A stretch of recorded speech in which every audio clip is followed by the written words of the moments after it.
Morning. Good morning. Welcome to today's hearing of the Yoorrook Justice Commission.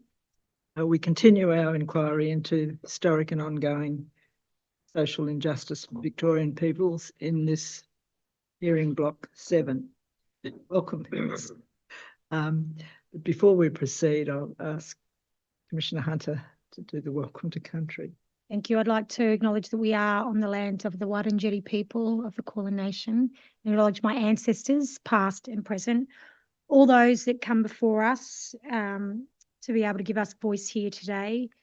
Also acknowledge that people may be feeling heavy after this week's evidence, and again, point people to 1-3 Yarn and connect to culture and do what's right for you to keep yourself strong and healthy.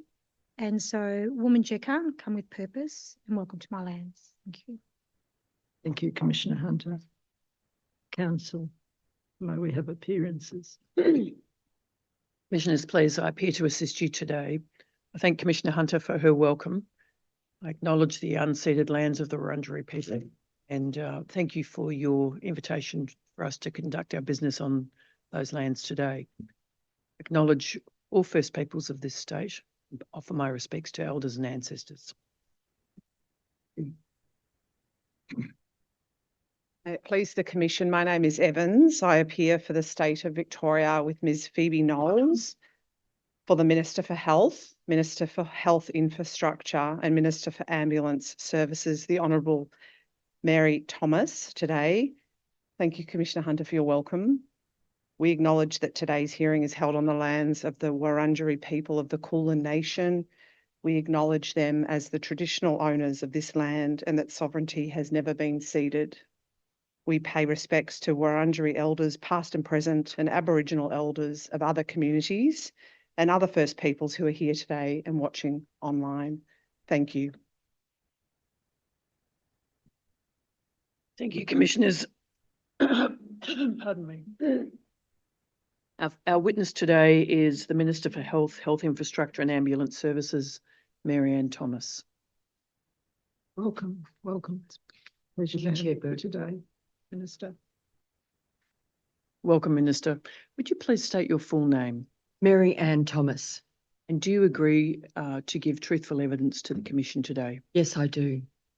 Minister, you've prepared a witness statement dated the 14th of June 2024. Yes, I have. Is that statement true and correct? Yes, it is. Commissioners, please, the references DOH.0011.001.001. I tender that tender the statement at this time. There will be other documents to tender at the end of the day, Chair, but so that this document can be uploaded to the website now, I tender that at this time. Just pardon me for a moment. It's okay, I've got some. Minister, I also refer to a document the Department of Health has prepared in response to a request for information issued by the Commission. You're familiar with those two documents, one prepared in December last year and one in March of this year. Yes, I am. The December document, Commissioners, is DOH.004.002.008. The March document is DOH.006.001.006, and there are a number of annexures which have been previously tendered, Commissioners. Minister, I understand you've prepared some opening remarks that you would like to make to the Commission. Yes. Please proceed. Thank you, Council.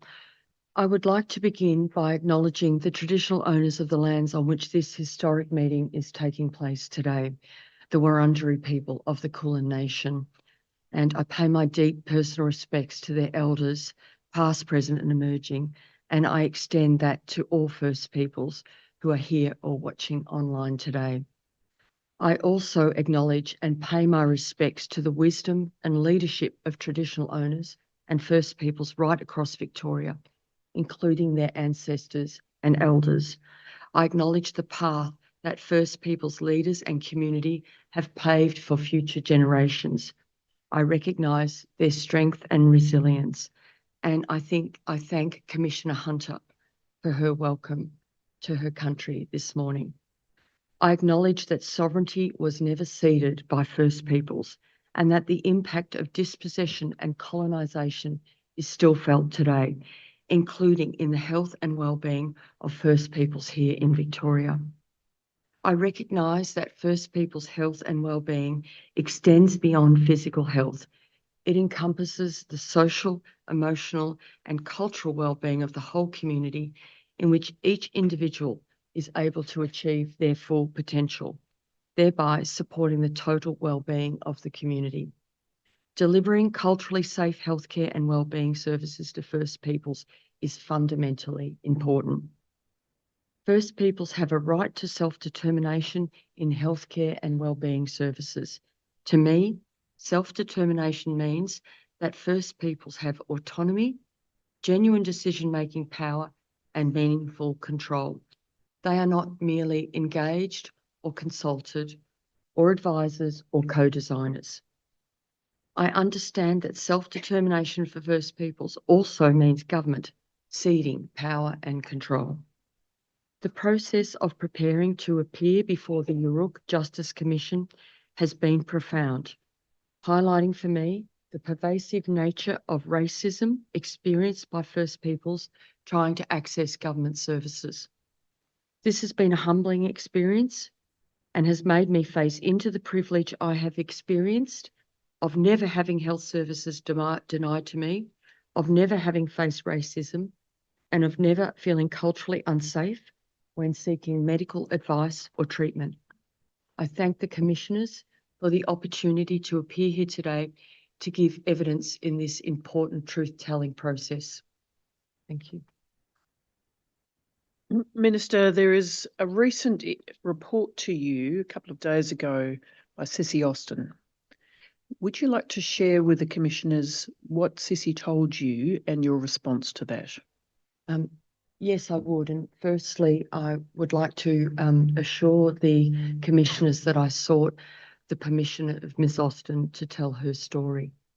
Sissy is a young woman that's been known to me for some time, who contacted me a week or so ago seeking a meeting with me.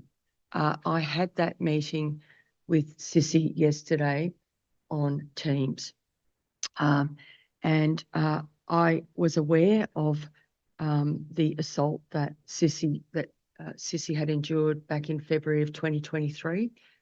It was an event that attracted some media attention at the time, and Sissy, as I'm sure is known to Commissioners, is a strong advocate for herself, her family, and her people. But Sissy told me a story last night, which was in relation to the treatment that she received at Ballarat Base Hospital, that I wish to share with the Commission today. Sissy told me that following an assault in a forest outside of Ballarat, she was transported to hospital by an ambulance. She had been assaulted, she was bleeding, and pictures of her from the time made it very clear that the extent of her harm was quite severe. Sissy explained to me that in the emergency department, she was in a cubicle, that she was very distressed. She was covered in blood, she'd vomited, and she was lying in her own vomit. She could overhear conversations in a cubicle next to her, and she became quite distressed. She'd had a CT scan, but she started calling out, "I don't want to be here. I don't want to be here. Get me out of here." She was offered a piece of paper by a nurse and told that she could sign the piece of paper. She signed that piece of paper, and without fully knowing what it meant, what Sissy had done is discharge herself from the hospital. She was still calling out, "Get me out of here, get me out of here." And she was pointed to the exit. She did not want to leave through that exit because there were community members in the emergency department. So then she was pointed to another exit.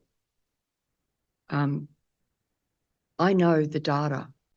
I've seen the data as it relates to a discharge against medical advice.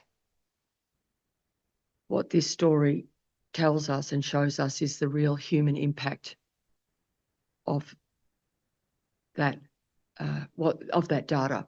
And what Sissy experienced was brutal and dehumanising, and it is completely unacceptable to me.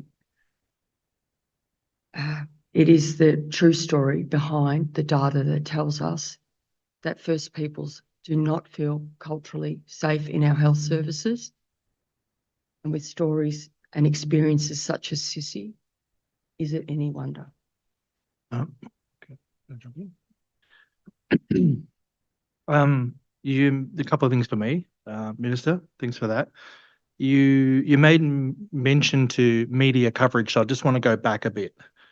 Now, I talked about media coverage, particularly around our women yesterday, and not getting the right media coverage that they deserve around protecting their lives.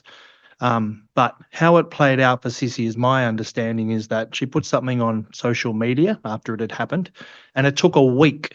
It went viral on social media, and then a week later, the media decided to put it on the news.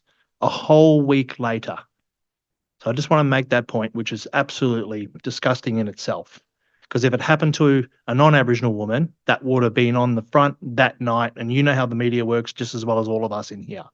So we need to be clear on that. You also made reference just then to a conversation, but didn't elaborate, and maybe there's an agreement with Sissy on what was discussed, what she overheard. But you just said before about she'd overheard a conversation in the next room, but you didn't elaborate. Is there anything that you can share? Because obviously this was one of the major contributing triggers to her. What was it racial? Don't have to go into the details, but was it racial things that Sissy had overheard?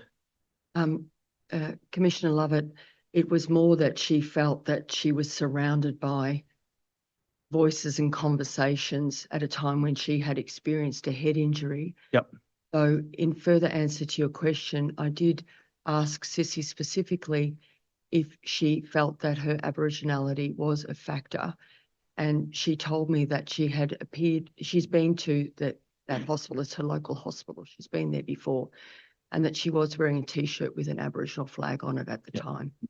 And given the significant head injuries for Sissy, is it acceptable for patients with head injuries to sign discharge forms? No, it is not. Not.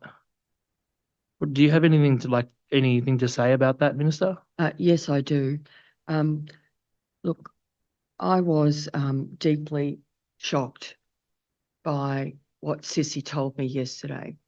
I raised it immediately with the Deputy Secretary Geisler, and then again with the Secretary of my department, Professor Ewan Wallace. I know that contact was made immediately after with the CEO of the Ballarat Health Service. Commissioner Lovett, this happened yesterday afternoon, but I want to assure you that I will follow through on this incident as it occurred and what has happened to Sissy. But I might also elaborate and let you know that Sissy contacted me because she was concerned about the evidence that has come before Yoorrook from JIRA and others in relation to the prevalence of ABIs that are sustained by First Peoples women as a result of violence. And it was this that motivated Sissy to contact me. Her first question to me which was through, we were talking through a social media app, was to query what, if any, protocols existed in our health services for the treatment of concussion. I've had a preliminary conversation with the Secretary of my department in relation to this. So I might point out, Commissioner Lovett, I see that there are two issues for me to follow up here. One is around protocols in relation to treatment for concussion, but I might also overlay that by understanding which I do, that the concussion that is experienced by AFL footballers gets a lot more attention than the concussion that is being experienced by female victims, including First Peoples victims of violence. So that is one issue. But the second issue is the treatment, the personal treatment of Miss Austin, which is completely and utterly unacceptable. And was there an Aboriginal liaison officer within the hospital to be able to help with this situation that might have been appropriate for Sissy to be able to talk to, particularly around understanding the discharge process and what was happening? Commissioner Lovett, this incident occurred late at night, and as a consequence, there was no Aboriginal health liaison officer available.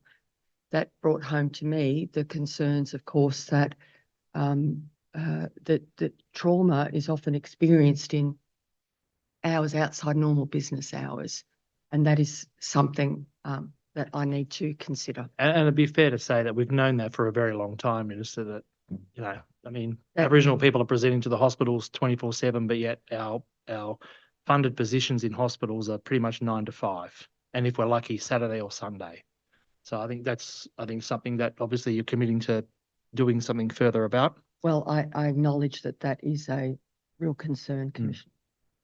But I guess I'm asking, Minister, is there something that you can follow up about? So it's one thing to acknowledge, but then put it into action. You know, we have I didn't get confidence the other day when we had the Deputy Secretary talking about organisational performance when it comes to hospitals.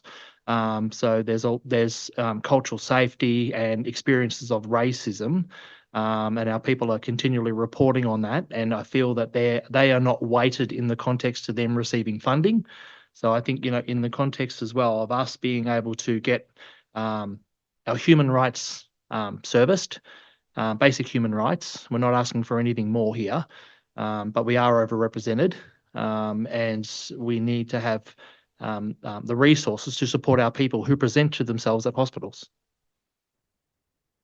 Can I just add on that? Are there statewide protocols or guidelines around the discharging of somebody with concussion or head injuries?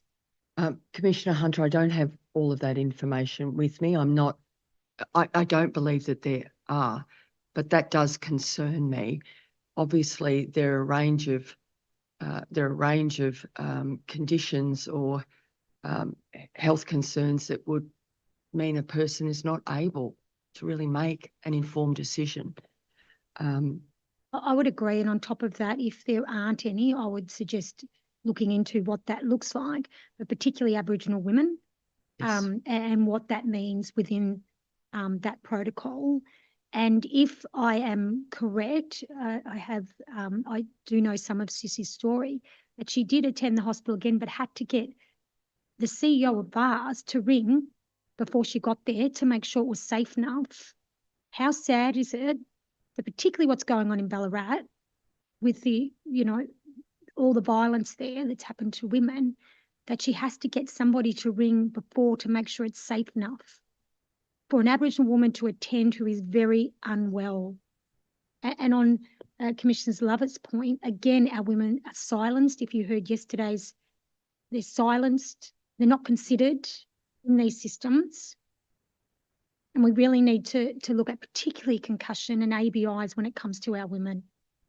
Commissioner Hunter, the evidence before the Commission from Yoorrook was very powerful in this regard, and I have had the opportunity to read that. I do, with my colleague, the Minister for the Prevention of Family Violence, who I know presented to you yesterday, want to follow up on this. And Commissioner Lovett, can I say to you that I recognise that if care delivered in our hospitals is not culturally safe, then it is not care. And I think the data and statistics shows that, Minister, and I think this is what we're trying to grapple with around what's being done about it. And again, I come back to my point, and I recognise you acknowledged it, but I'm looking for some clarity and some commitment here from you to follow up on doing some analysis or some costings around Aboriginal people and Aboriginal liaison officers being funded to be in hospitals on a more regular, consistent basis. And that's not a dig at them working really hard, but people present to hospitals 24/7. You can turn up and get a service for anything else. There's even interpreters and so forth for other cultures and stuff, but our people always are at the bottom. And we've heard it loud and clear. This is not anecdotal how we feel. This is our lived experience, and we have data and evidence supplied by your department. So again, it's not a feel thing that we just kind of a couple of people came and said their story and it's a systematic issue. The data, your data says that it's a systematic issue, but we don't see the resources implied and put towards how we save our people's lives. We're at the bottom all the time. Can I just add too that with Aboriginal liaison officers in hospitals, we did have a closed hearing with Aboriginal liaison officers, and they reported that they are often experiencing racism at work. They're very often on their own, so they're very vulnerable. So the lone Aboriginal liaison officer in a hospital at a very low level, to be able to protect patients or help patients such as Sissy Austin, they're not equipped to do that. I mean, they do their best. I know they do their best, but they are also working in an environment which makes them unsafe. And we heard some terrible stories about the circumstances and the casual racism that they have directed both to themselves and that they hear about patients on a day-to-day basis. There needs to be big systems change. Thank you for that comment, Commissioner Walter, and I agree. One other point, and just adding on to comments have made, but does Victoria have statewide standards for discharging patients with concussion is another thing that we would like, for you to follow up with the department and come back to us.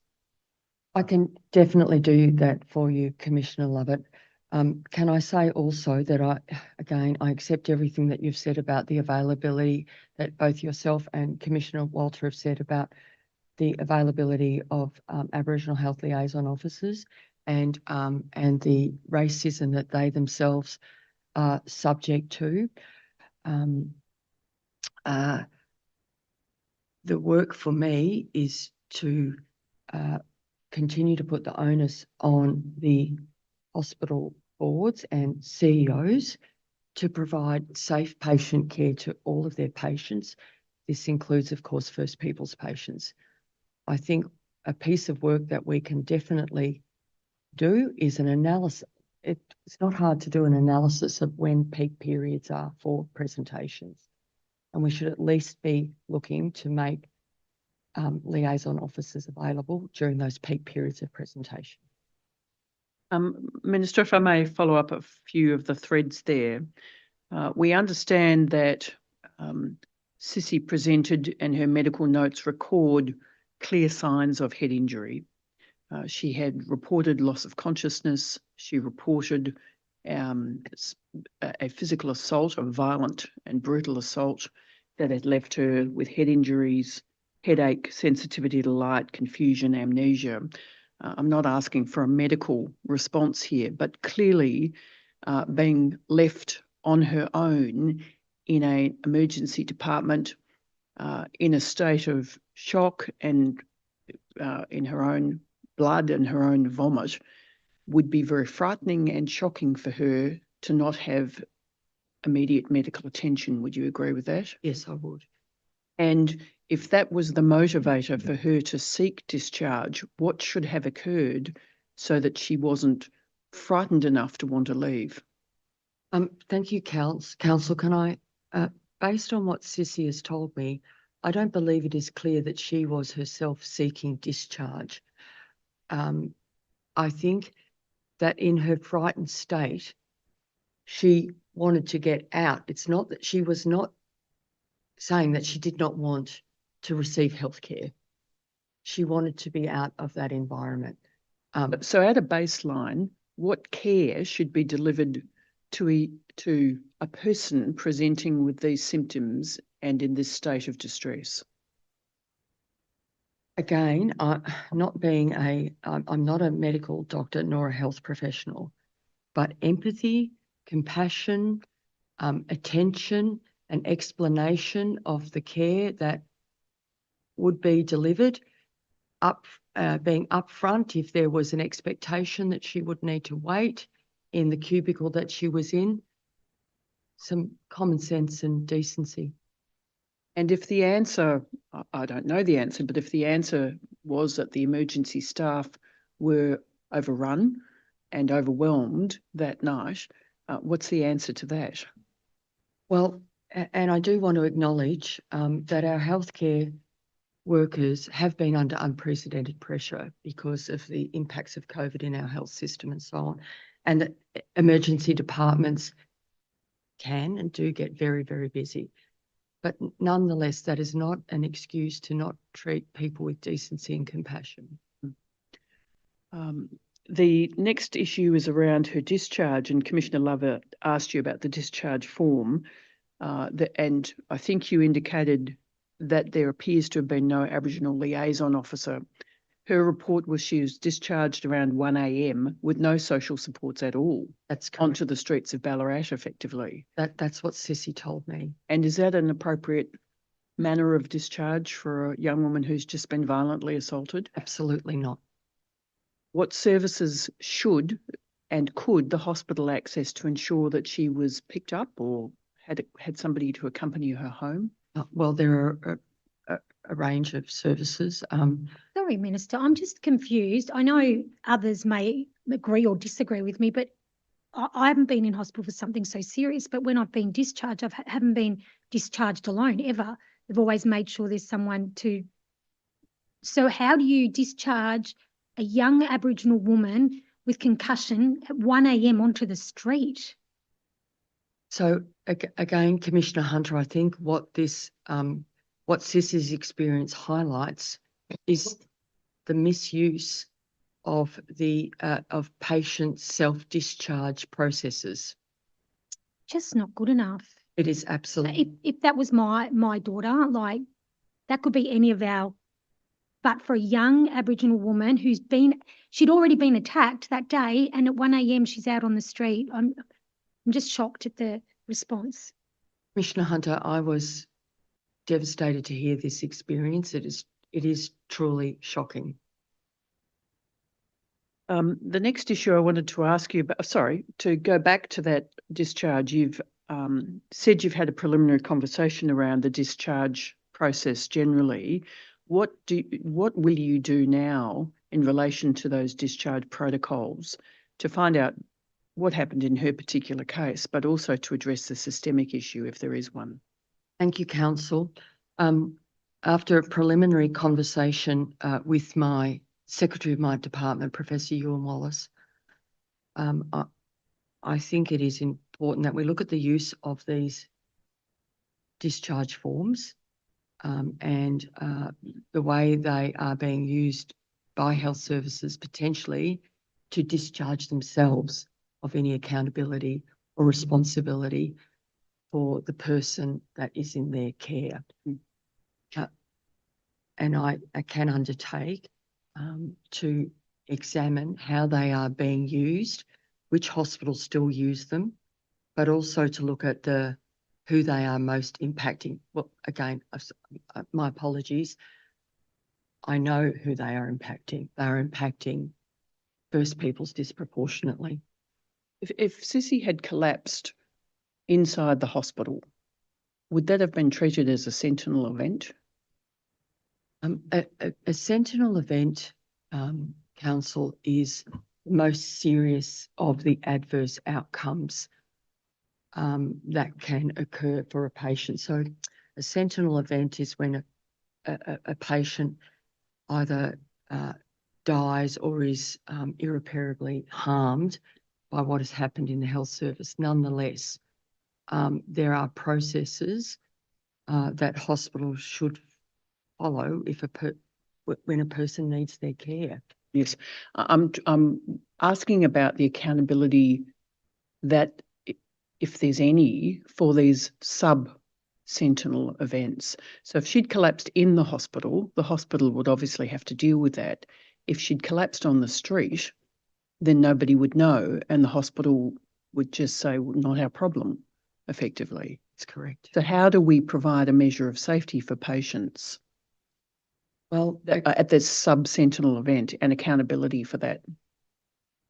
again, I think it goes counsel to the work that needs to be done to understand how these forms enabling people to discharge themselves against medical advice without even knowing that that's what they are doing, how they are being used in our health service system. My question is slightly different. It's segueing to an example of potential or alleged negligence here that could have a very potential serious impact on a patient, and how the system picks up those sort of events if they're sub-sentinel, if I can use that language. Council, the systems in place for those types of events are probably not as strong as they could be, because I can't explain to you what they are. You see, Sissy, in a way, is lucky enough to have a direct line to you, but there are thousands of First Nations people seeking healthcare in this state who don't have your number. Council, I've been reflecting on this matter of how First Peoples raise concerns about their care in our health service system.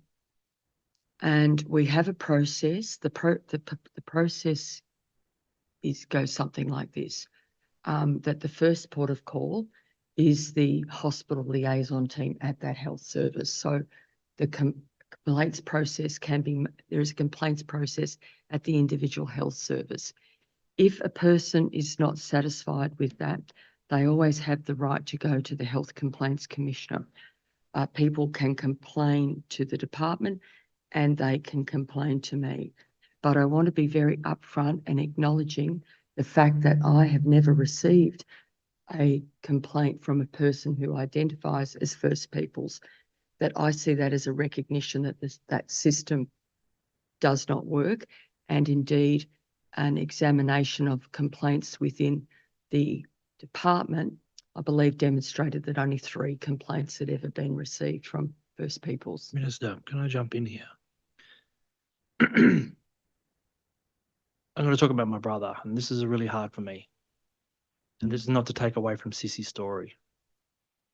But Aunty Jill Gallagher sit here, VACCHO CEO, provided evidence of 3 cases. I'm just going to talk about one, which is my brother.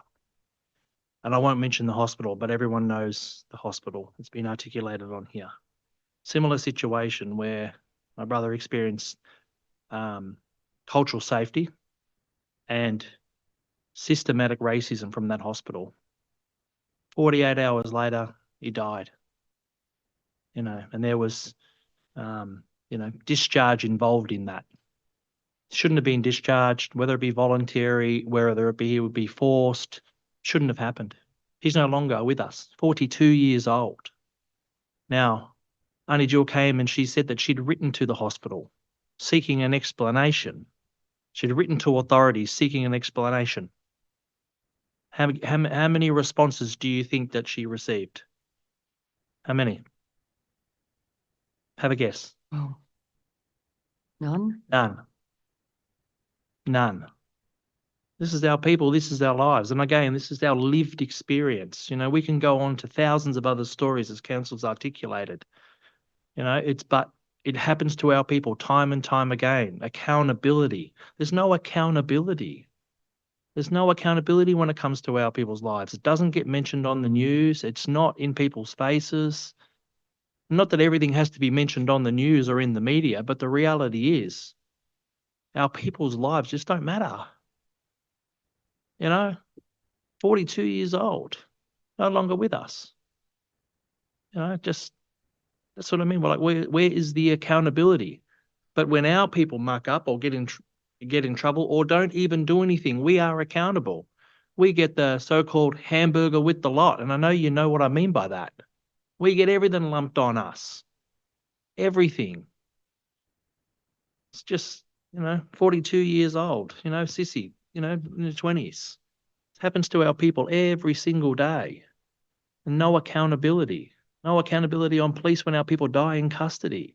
And there's inquests done and there's recommendations done. Then government sit on it and go, oh, we might implement some of those, but not.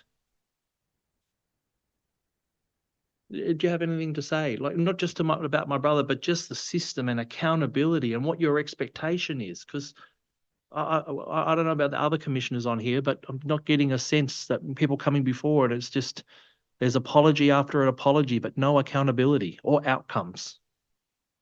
Commissioner Lovett, can I start by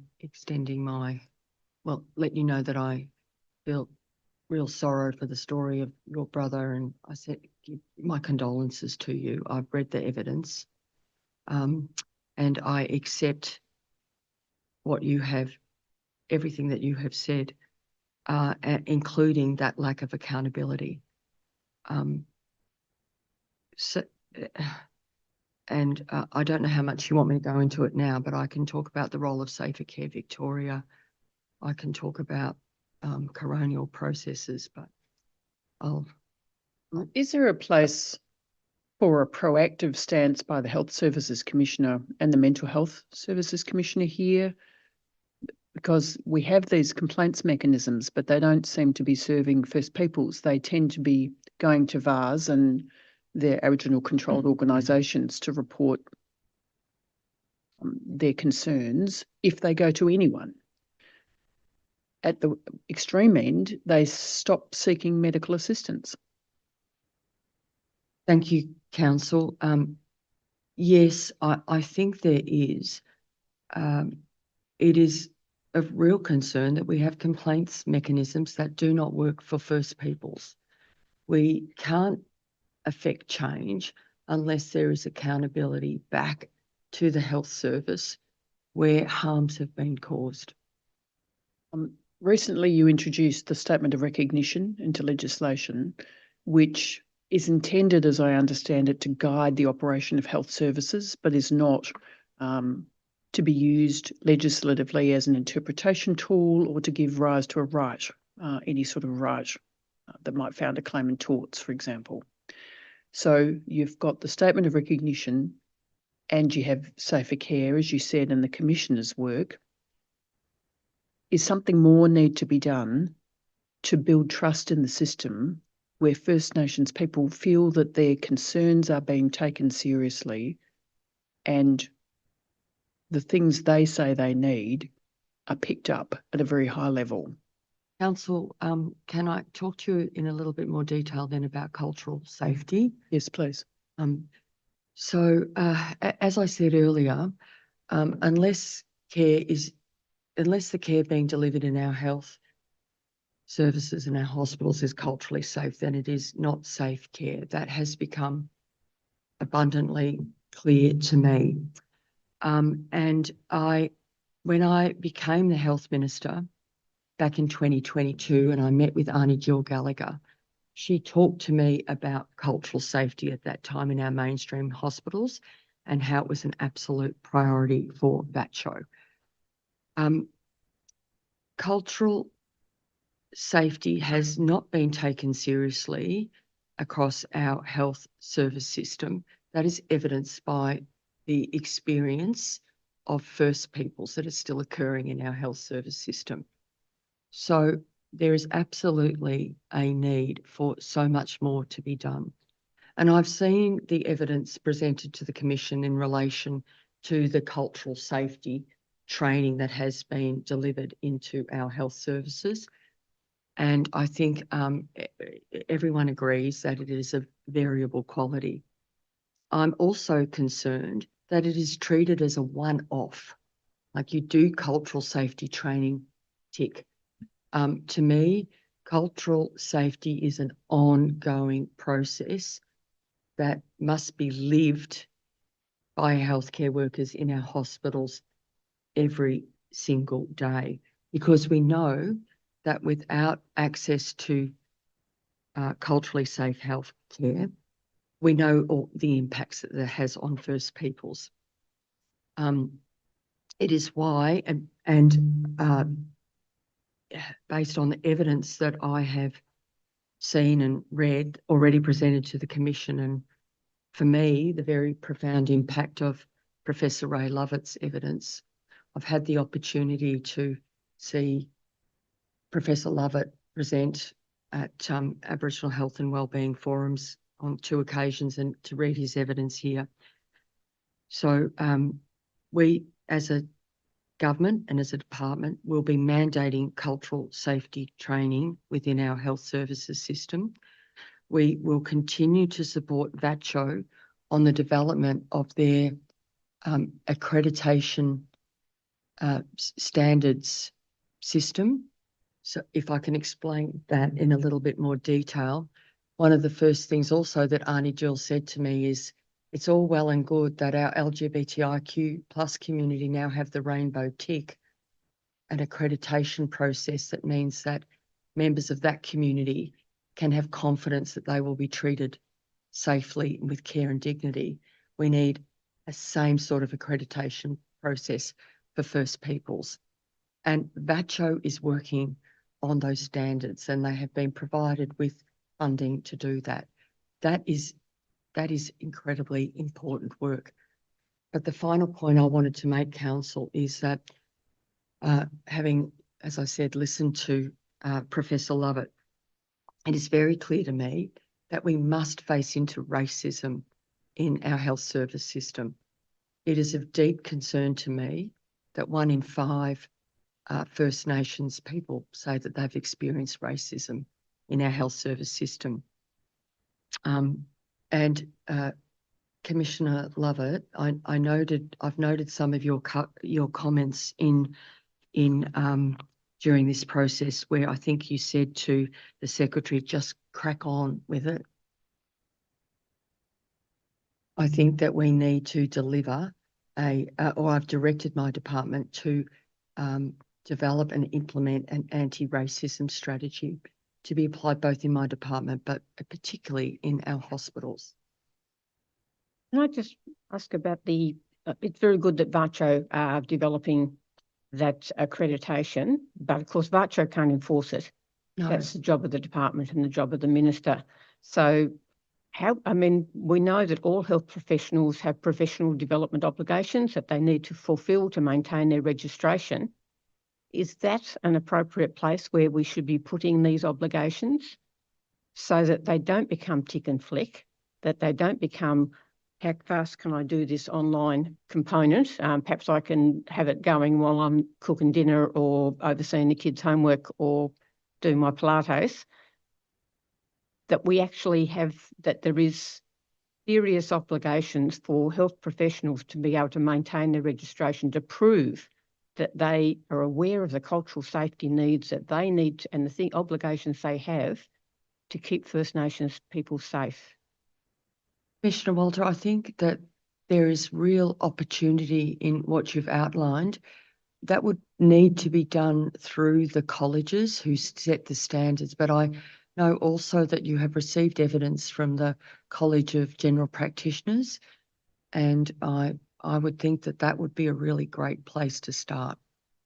I'm very happy to and would love to follow up with the president of the college here in Victoria in relation to that matter. Thank you. So your department and you would take the lead on that? Well, the colleges would have to, the colleges set the standards. Yes, I know, but you would need to approach them. So you would take the lead on approaching them and absolutely an expectation that they take this seriously. Can I just ask, Safer Care Victoria, I've mentioned them a few times. What is their role? So Safer Care Victoria was established in 2017, and Professor Ewan Wallace, who you met the other day, was the founding CEO. It was established following a cluster of unexplained baby deaths at Bacchus Marsh Hospital. And the role of Safer Care Victoria has been to work with hospitals when something goes wrong, to understand what went wrong through a root cause analysis and to implement change to ensure that, to the best of everyone's ability, it doesn't happen again. So Safer Care Victoria, when a sentinel event is notified, Safer Care Victoria will work with the health service involved to ensure that they have that they do an analysis and understand exactly what has gone wrong. But Safer Care Victoria also looks to identify themes across the healthcare system. And of recent times, one of those themes has been children deteriorating in emergency departments. So they've presented a thematic report, which then led to a sort of statewide implementation of new standards. But Commissioner Hunter, if I can take you back again to Safer Care Victoria, it continues to, its practice continues to evolve, including by the participation at all times of patients themselves and their families. And also now clinicians are subject to a statutory duty of candour that came into effect in November 2022, which means that clinicians are required to disclose when harm has occurred or a mistake has been made to the patient and their family. I understand, that, but for First Peoples, do you think racism in our hospital systems is a crisis point for our people not attending, which again, and you've heard, and so I just had a look at their strategic plan, just so you know, they mentioned the word Aboriginal 5 times, 3 times are just in the acknowledgement. The other one is to consult some Aboriginal person, and the other one I don't think is about well-being. And so I believe myself that we are at a crisis point of racism within our hospitals. And then we've got Safer Victoria, who we're not even mentioning their strategic plan. So I'm just, if we've got Safer Care Victoria, it's not being safe for absolutely everybody. I get the extent of, of people dying and those sentinel, all that. But there's a crisis happening because our people aren't accessing the services that they require to keep themselves healthy or to not die. Is that not crisis enough to look into cultural safety, racism, bias, all of that within the hospital system? I accept that it is a crisis, Commissioner Hunter, and I accept that there are opportunities for Safer Care Victoria to examine the fact that safe care for First Peoples is not available in our public hospitals. It's why I have committed to direct my department to develop an anti-racism strategy, but I would also like to be able to provide further advice to the Commission on what we can do, VATCHO, working with Safer Care Victoria together, because it should be informed by Aboriginal voices, to look at this theme of the lack of culturally safe care. It's nothing new. I don't think it's anything new. And I think I'll say it on behalf of Commissioner Welch and Commissioner North, that there has to be an evaluation set up for this new strategy, what it looks like. Is it working? How is it working? All of that. Am I correct? That's right. What does success look like? What measures and indicators are collected? What data are collected that actually verifies that it is actually being efficient and it's actually delivering? Because as you've heard through all of these commissions, and I do note that you acknowledge that the last health strategy, the Victorian government held no accountability for that strategy. So it's so dispiriting to have these strategies with Aboriginal names given to them and Aboriginal artwork on the front. And then it just reinforces that Aboriginal lives don't matter, because when strategies developed, departments pat themselves on the back that they've done this wonderful strategy, and then it's never delivered, as if it doesn't matter. That what's important is to look like you're doing something rather than doing something. It might be at the right time, I think, to ask about the new strategy the Victorian Aboriginal Health and Wellbeing Partnership Agreement. We might bring that up. Yes, Commissioner please. Walter, it's the Victorian Aboriginal Health and Wellbeing Partnership Agreement Action Plan 2023 to 2025. I hope the operators have that. We've just handed that to them this morning. That's the one. And Commissioner, you're interested in page 8, perhaps? Yes, I am. So it says here that you will have the priorities determined. There's a little run sheet. We need the, perhaps we do the action. I was looking at page 8 on the agreement itself. Okay.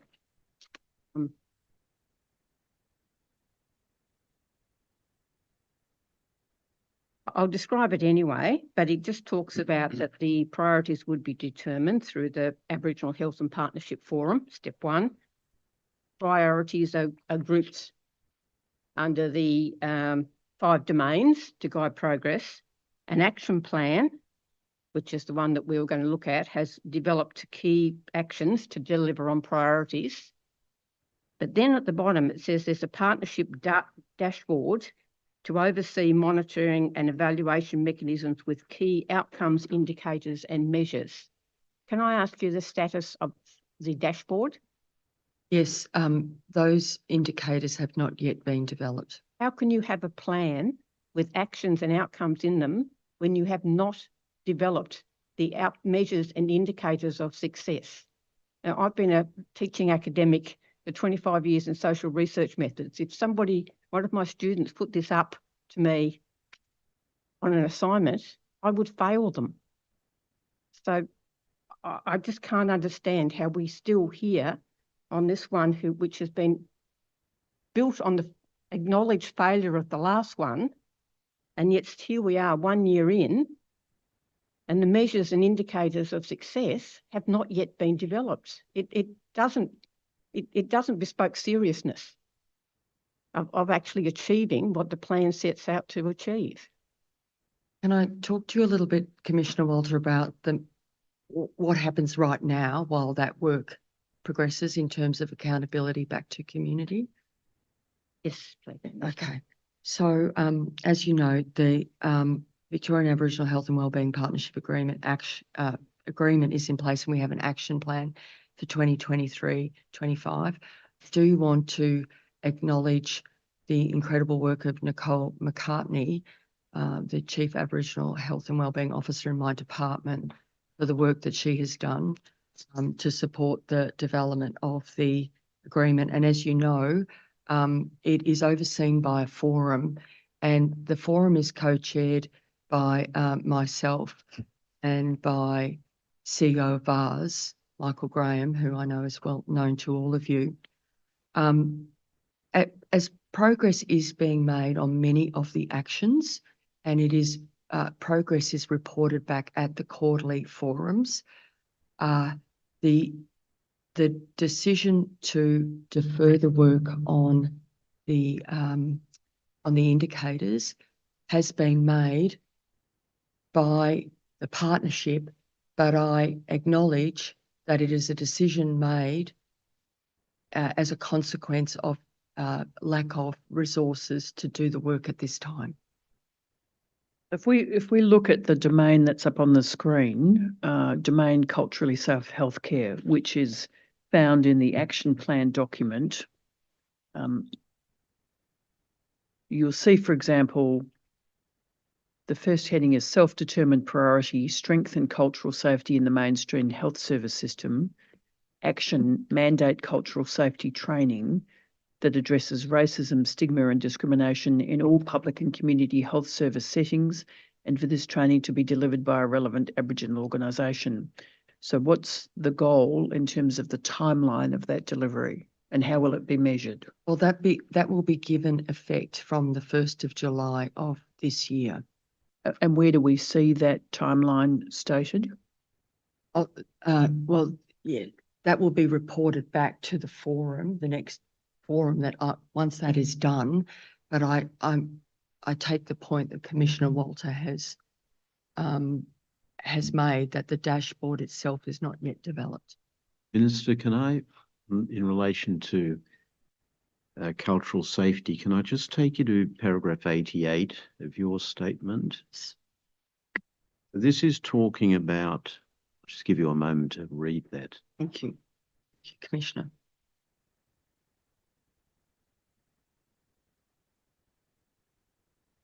We might bring that up, Commissioner North, so that those following can follow along.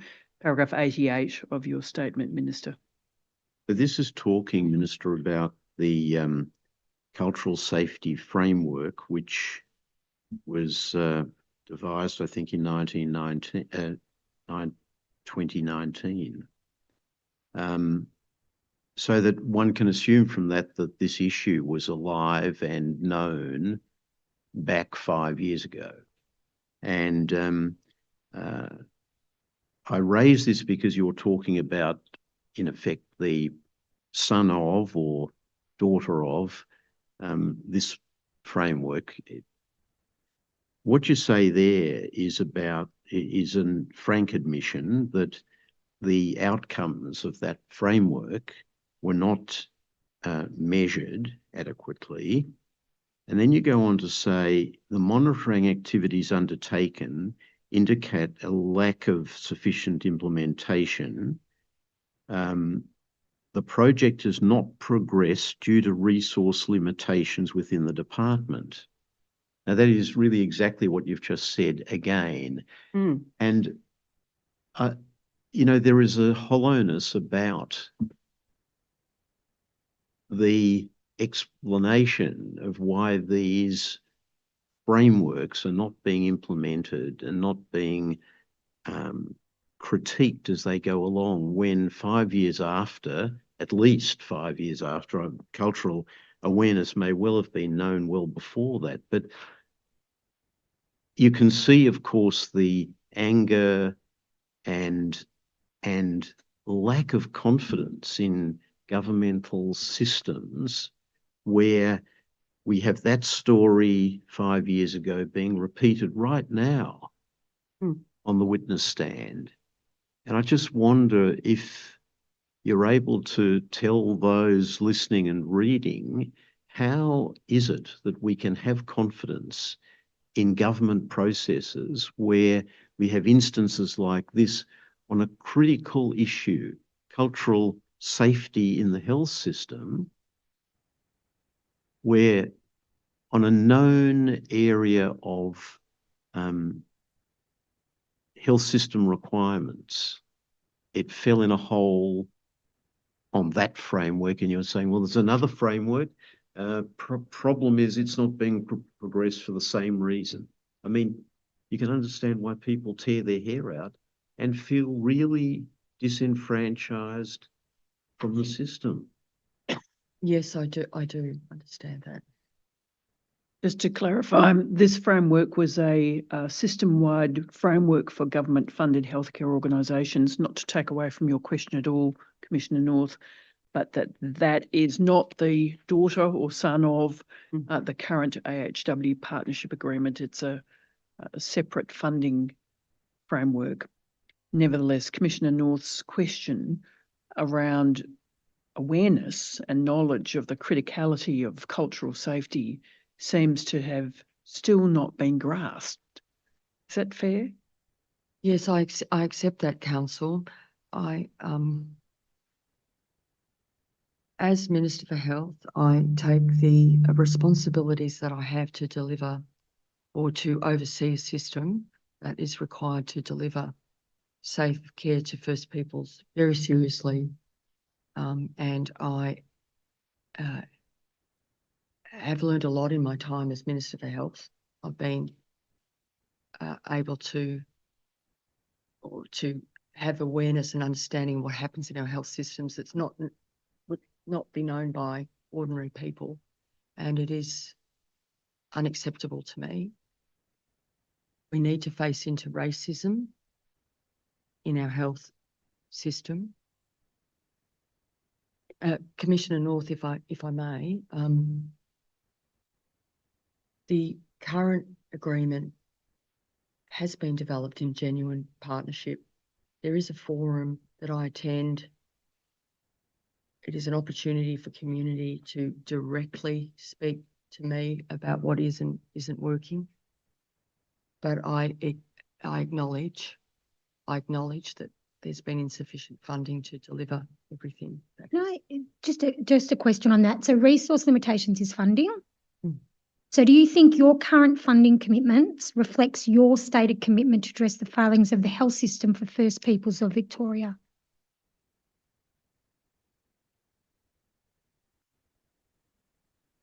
We could always do better with more funding, Commissioner Hunter.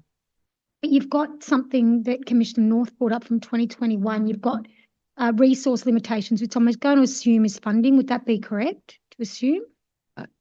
Yes, good assumption. And so we've got all these frameworks and, we've got really good commitment. We've got genuine partnerships.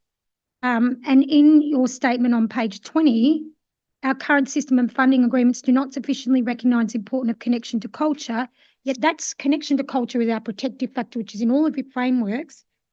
And you've got all this good commitment, but your commitment, the funding needs to match your commitment. Otherwise, we're not going to get any commitment to safer care for Victorian First Peoples. Would that be correct? I accept that, Commissioner Hunter, yes. So the funding isn't sufficient for your commitment. And it seems that the funding seems to always fall down when it's about monitoring whether commitments are actually being fulfilled. Now, that seems to be a bit self-serving in how funding is allocated. So we get lots of funding, put out flash documents. Can we go back to the document that was up before?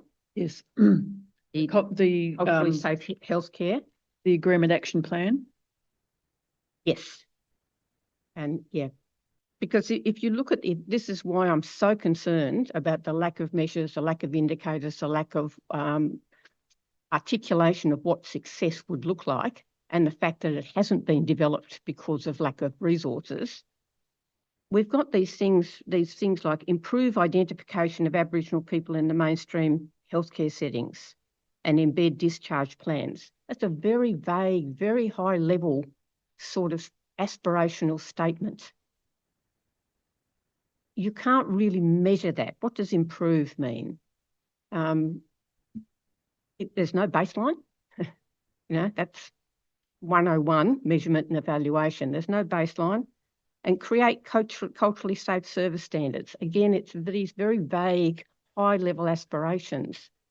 And if there is no money to actually measure and to indicate what indicators of success would look like, which again is 101 of measurement and evaluation, then it really doesn't go beyond vague aspirational commitments. And those things look good on paper, but they don't save lives.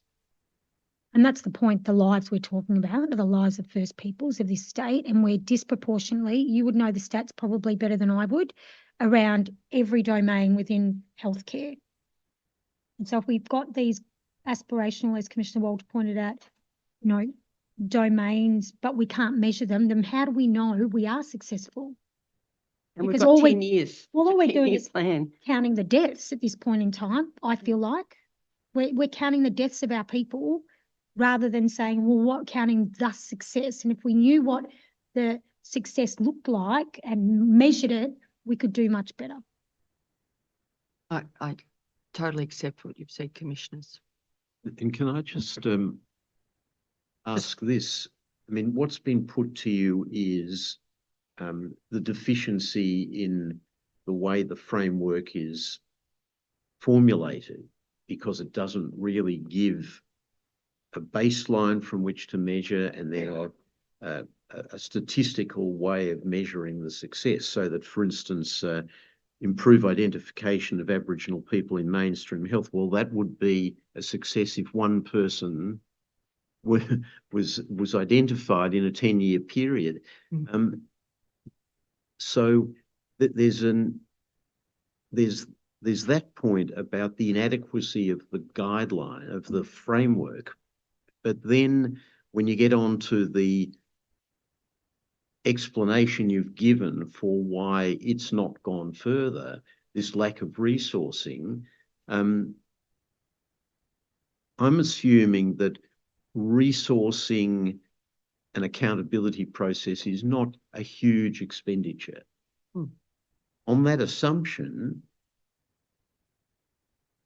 what arises is this real suspicion that any excuse, apology excuse, promises for commitment to the future and taking things very seriously, it just looks unconvincing. And can you give us something that can convince us that this is not the same as 2019, all over again? Because, we keep hearing very serious commitments, but the history is commitments that are not taken seriously. And this one, as I say, on the assumption that the funding is not enormous. It's not, hundreds of millions of dollars. Why should we accept this serious commitment is the question. Well, it's an excellent question, and I'm not sure that I can give you an answer that will satisfy you, Commissioner North, because I do accept what you are saying. I can only tell you, though, that my experience of the partnership agreement and the forums is one of where there is a good degree of positivity, but that's not for me to say. I know you heard from Michael Graham, and Michael has expressed his frustration, and he's my co-chair for this partnership forum. He expressed his frustration. I can't begin to imagine the burden or the disappointment with being promised, as you say, through many beautiful documents that change will happen, and then to live through that change not happening. But you've got the lever, for instance, to pursue this funding. I do.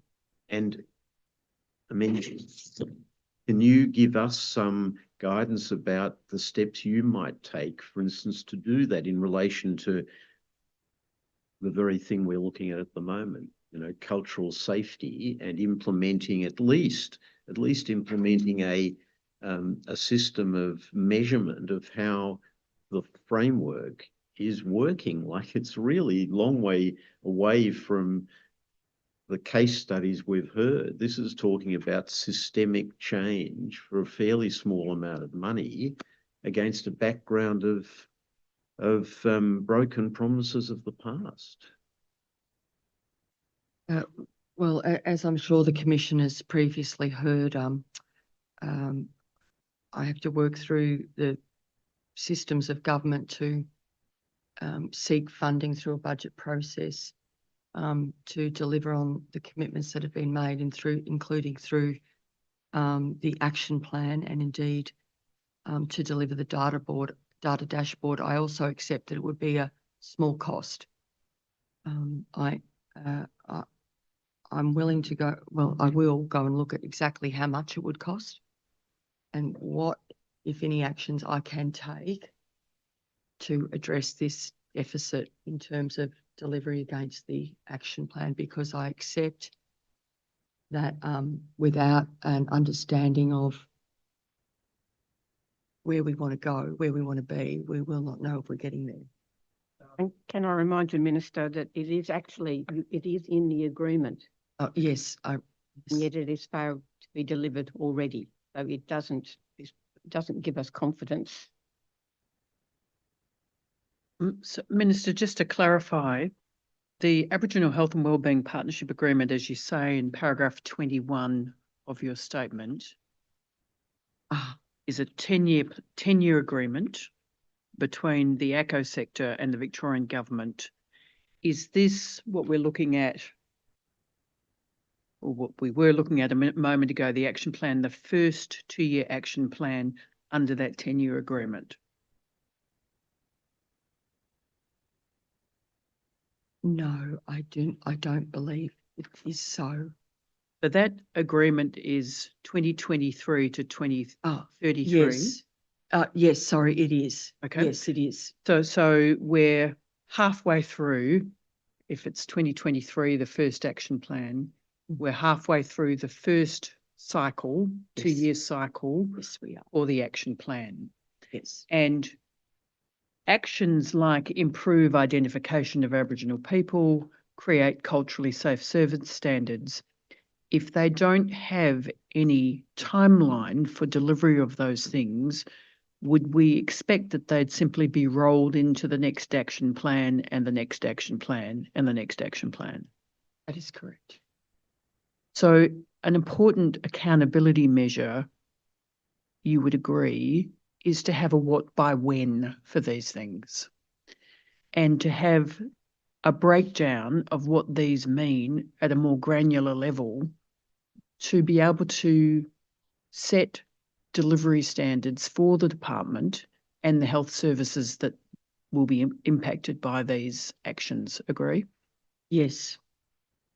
And so is there a piece of work that's been undertaken to set those specific granular goals under these actions?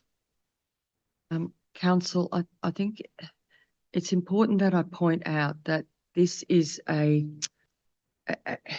as far as is possible, this has been developed through a commitment to self-determination. Yes. So it is work that has been agreed between our ACO's government and our mainstream health services. The priority for the delivery of the different actions is set by the partnership, and the voice is given to ACOs. That's the voice that is, and it goes to something I know that Commissioner Lover wants to talk to, which is self-determination. I totally accept that the critical lever in self-determination is funding.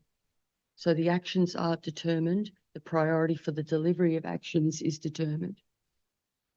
So I understand and recognise. Sorry, you were going to finish. But by First Peoples, but the key lever for the delivery of those actions remains funding. And you can't set the ACOs up for failure, can you? By putting these actions that you expect them to deliver in partnership with government, not funding them, not setting agreed timelines or targets at the very least for delivery of these things. If the target is do this within 10 years, the action plan becomes somewhat meaningless, doesn't it? Or are you looking for progressive steps along the way? So I should be clear that there is an action, a action tracker. Yes. So tracking of actions is there, but I absolutely accept that Is that action tracker on the dashboard, or where do we find that? I'm not sure where it is publicly available, but it's held by VATCHO. I also point to paragraph 30 of your statement, where you very clearly articulate or you acknowledge that there continues to be a power imbalance between the forum members and the government. And because the government continues to be the primary source of funding and the final decision maker. So while I am in full admiration of all the First Peoples, including Mick Graham and others who are working so hard in this area, it's all stacked against them. And yet you get the feeling that they're going to be the fall guys. And, you know, I'll go back to your previous thing. We constantly are told it's only a term used in Aboriginal things, but they say genuine partnership. What's the difference between partnership and genuine partnership? It isn't a partnership yet because there still is a power imbalance. The power is with yourself and the department, and it is the department and yourself on your own responsibility. You can't push that back onto the forum members. They don't have the power, and they certainly don't have the resources. I accept that, Commissioner Walter. Would you be prepared to provide the Commission with the action tracker documents? Yes, I'm happy to provide what we have. But what's the outcome when you have no funding to do this? So we've got these you've stated that we don't have the funding. So I'm unsure how we're going to get all this done. Commissioner Hunter, there is funding available for the delivery of some actions. Actions. Yes, as yet there is no funding to develop the evaluation component of the plan. So you're in a bidding war with other government priorities for funding for the health budget, correct? Yes, Government has to decide their spending priorities in accordance with their stated policy objectives and their vision for the state. yes, Health is the biggest, if not one of the biggest spends for the state, I assume. it is the biggest. And spending within that budget, so they don't just give you a bucket of money and say, here's $3 billion. You have to actually make a bid for the programs that you would like to see supported. Yes, I do. And you consult with Aboriginal controlled organisations and membership bodies to formulate those budget bids to ensure the best success in your budget bid process. Nevertheless, that is part of the ordinary processes of setting the budget of the state. That's correct. So how do you emphasise to those making ultimate decisions about budget spending the criticality of health to the social and economic empowerment of First Nations people in this state? It underpins everything, doesn't it? Yes, it does. And Professor Wallace said there's no wealth without health. That's true. It's like our lives don't matter. Because the most of the solutions to our health for our people, like I said, I don't need to reread stats because we all know them. But the individual people, and it just feels like they don't matter because we're not investing in these strategies. You're asking our people for their view, and we know we have the right, we can do it right for our people. So you're asking the view, you're asking them to input into these and great artwork, but you're not funding them. So the outcomes aren't happening and the health indicators aren't moving for our people. I don't know about your community, but our community every second week is having funeral after funeral after funeral. And then the stress that puts on people's bodies and the stress we do fighting for funds to be able to have safe healthcare. Isn't it a human right to have access to health? Absolutely, it is. And I acknowledge that the stress and the impacts of racism actually have a impact on health. And Ray Lovett pointed out PTSD, the outcomes of PTSD. If we fund the early end and we get it right, doesn't that save on the health system? Actually, it saves on every system. Yes, it But does. we're just not investing in our people, which makes me believe that we don't matter.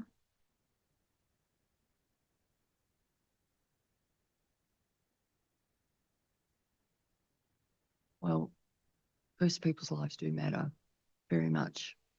And I they mean- matter to me, but I accept everything that you've said, Commissioner Hunter. Minister, you're a senior member of government and you have the ability to communicate how urgent the case is for proper funding of these initiatives, don't you? Yes, I do. And you can understand that when First People see investment in major sporting events, like the Grand Prix, for example, just to pick an example, that many Victorians might have an interest in. But you can see when they compare the spending that goes on those special events compared with their lives and things that can fundamentally change their lives, that they feel a lack of trust and a further dispossession. Yes, I accept that. Do you undertake to take that with great passion to your colleagues in arguing for the proper funding of these health initiatives? Yes, I do. Many of your colleagues and senior bureaucrats come here. I just want to articulate. Minister, we've had several of your colleagues and senior bureaucrats coming here and apologising for cultural safety and racism. We have frameworks, but I just want to give a few points. We go to the court system. We experience racism, cultural safety. We go to the police, or the police target us. We experience racism. Child protection, our people experience racism. Education, Deputy Premier come talking about the systemic racism. All these systems are racist towards our people. Housing, and I can keep going on in the government, but then when we go out in society, there's even more racism, exacerbated with evidence from further to the failed voice, racism, going to the point about our people's lives and them mattering. Racism everywhere. Like, can I just ask you to kind of hearing that and hearing the evidence here today, can you, like, how does that make you feel? I wanted very deliberately in my opening statement to acknowledge that as a middle-class white woman, descendant of colonial settlers, I've never experienced racism. I've also acknowledged in my witness statement that one of the great privileges of being a member of Parliament is the opportunity to meet, work and form friendships with First Peoples, which is something very few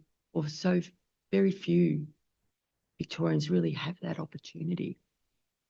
And so I can't put myself, I can't truly understand your experience, but I have listened and read and earnestly engaged to understand. And what I see as the Minister for Health, and what I do understand, is that this is really at the pointy end.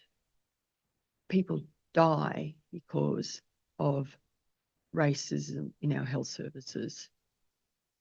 We can do better. We must do better. And there are actions that I'm undertaking to implement to seek to make that change. But I also, and I reflected on what Professor Lovett said in relation to, and I know that Professor Wallace talked about this as well. Our health system is a system within our broader society. And Professor Lovett pointed to the fact that even the very many good people who would say that they are not racist, and I put myself in that number, have grown up in a society where I've benefited from systemic racism. And I understand that that there is racism that I did not see until some of the evidence before the Commission opened my eyes to that systemic racism. And I've been reflecting on what data tells us about that, and the fact that our data sets are the baseline is basically for a white man, and then everyone else flows from that. So I've been reflecting on all of that.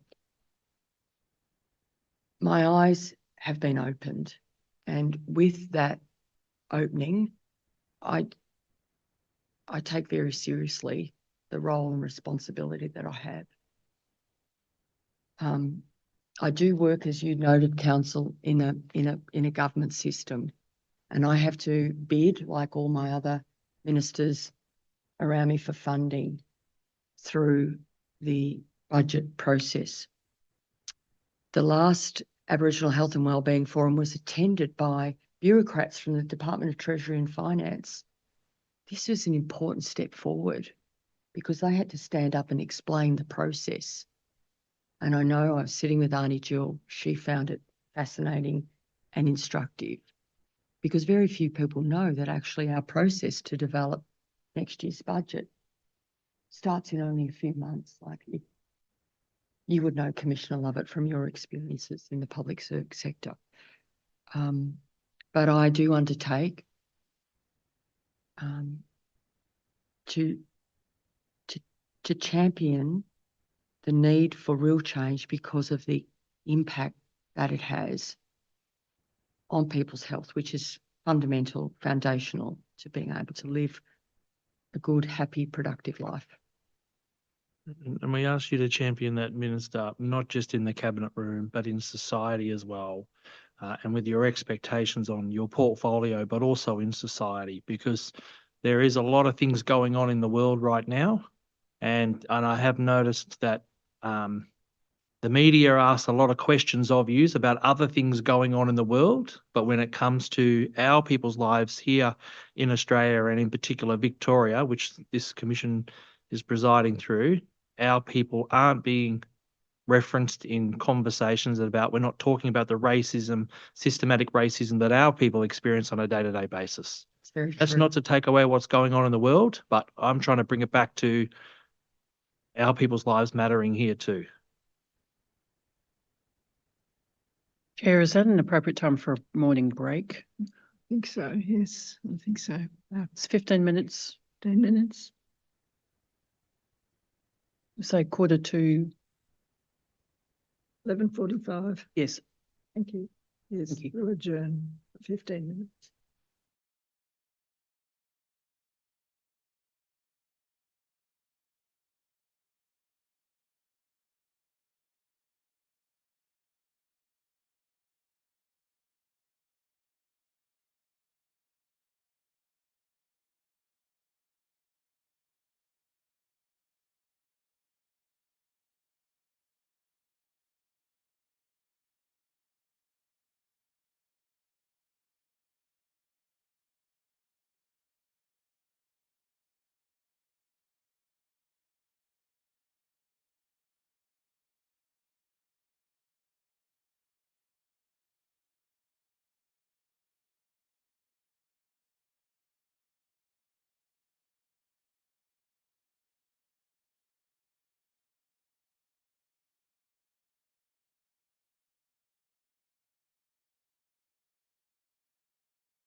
the sitting of the Yoorrook Justice Commission has now resumed. Thank you, Council. Thank you, Chair. Minister, I want to ask you about, before we leave the issue of measuring racism, I want to bring up the Victorian Aboriginal Affairs Framework Data Dashboard. And there's a graph that I might ask to be brought up at 13.1.1. If we could just zoom in on 13.1.1, please. Thank you. Oh, sure. Oh, thanks, Council.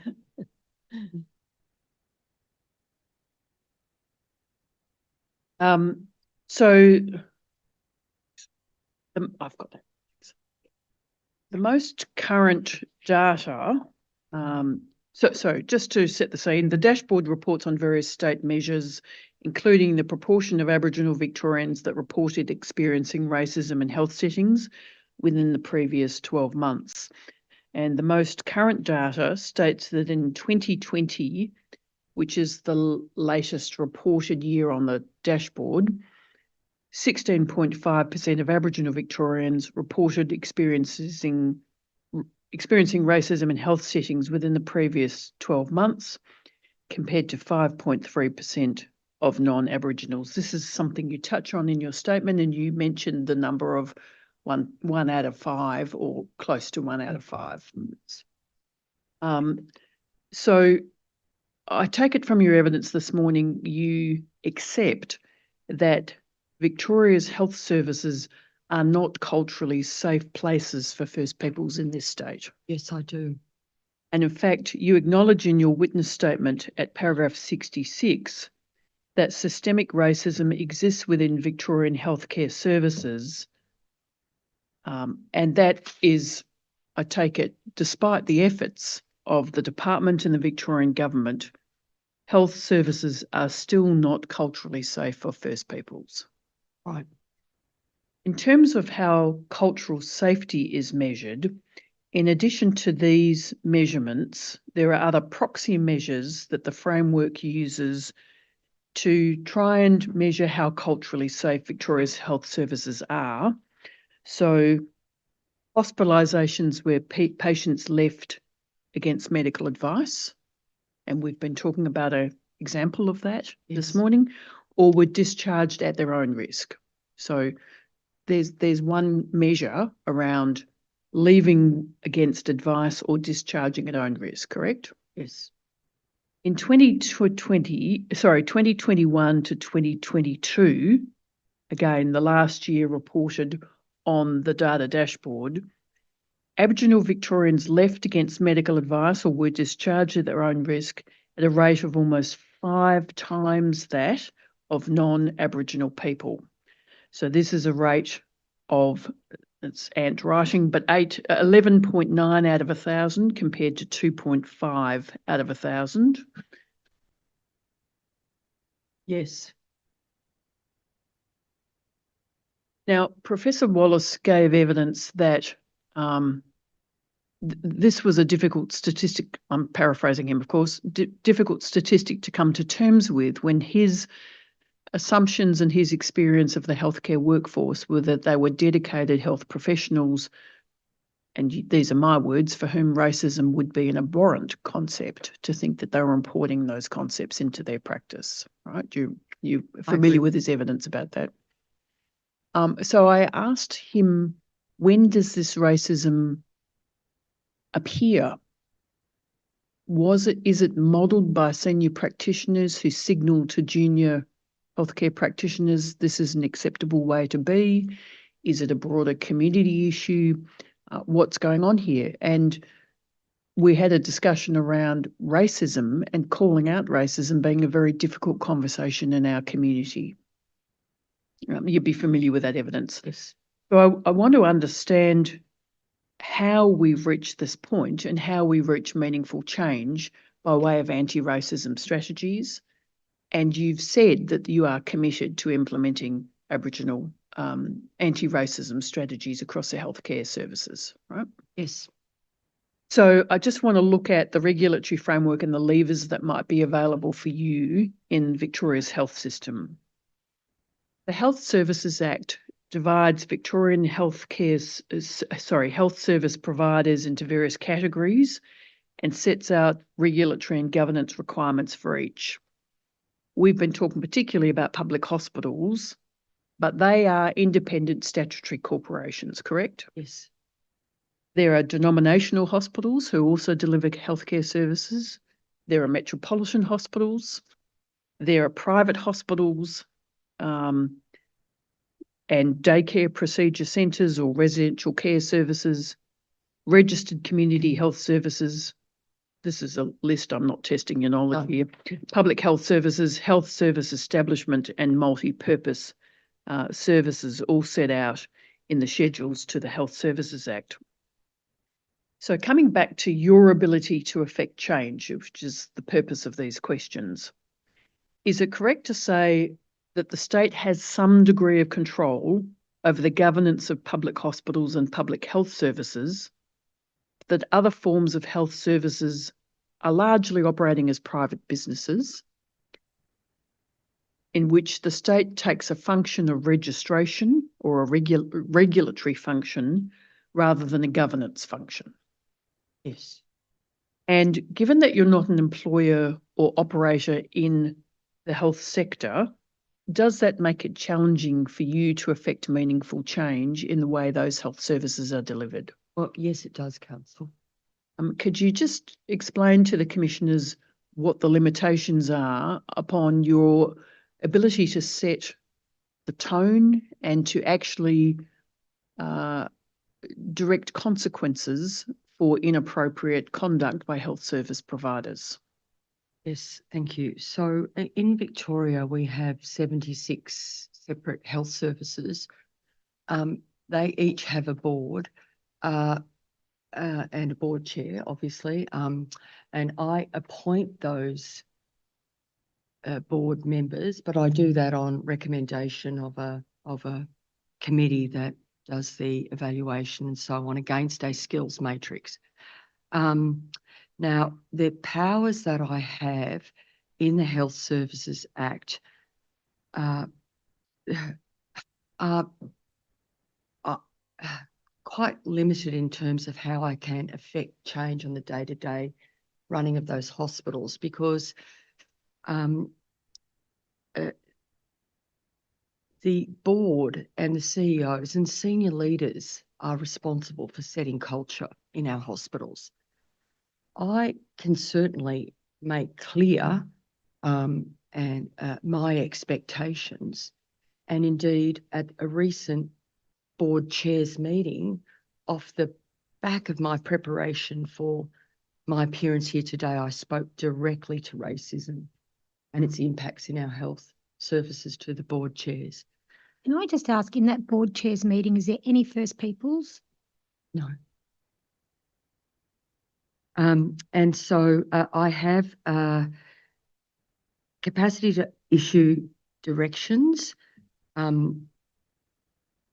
However, I cannot make a direction regarding the healthcare or services for a particular person, or prescribe the employment or engagement of a particular person, or require the supply of goods or services to a public hospital by a particular organisation.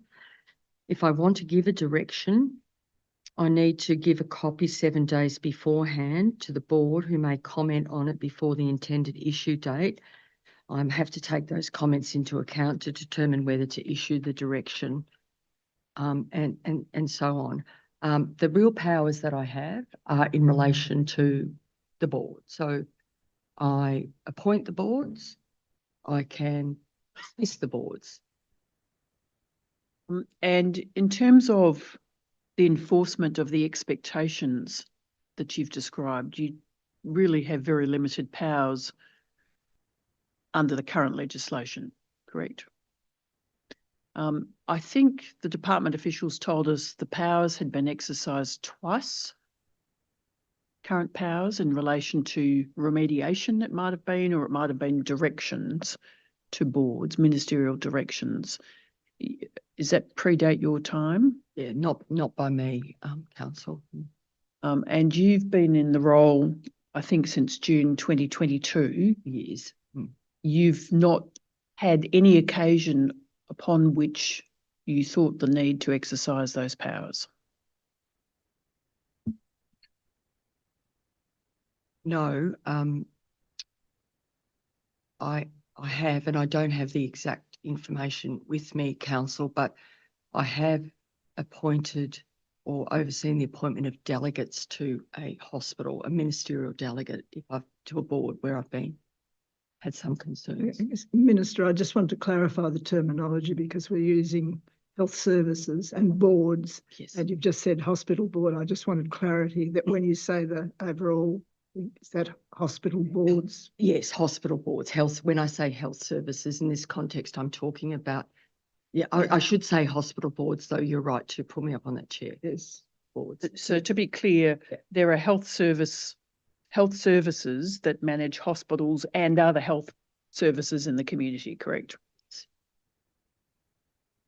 So can you tell us, just go as far as you can in terms of the disclosure, can you tell us what the nature of the issue was that had you consider using your powers?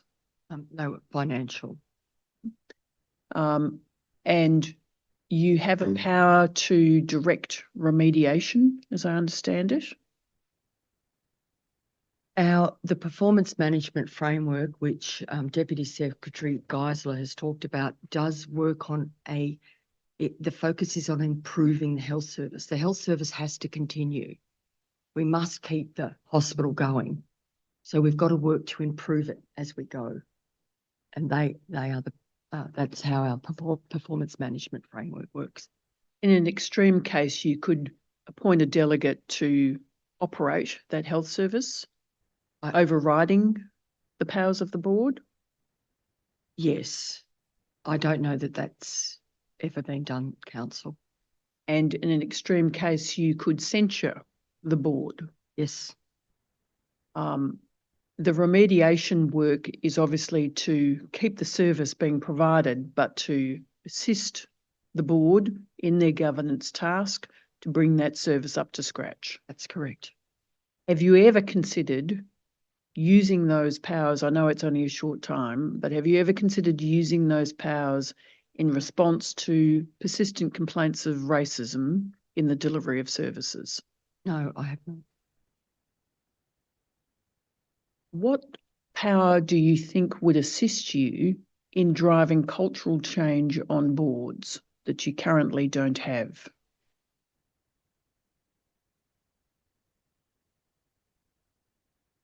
Council, I do think that a lot of what we see and we have heard about is driven by ignorance.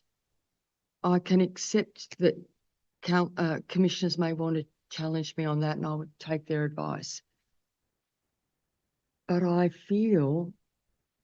don't feel confident that the boards running our hospitals have sufficient understanding of the impacts the lack of cultural safety is having in the hospitals that they are in charge of.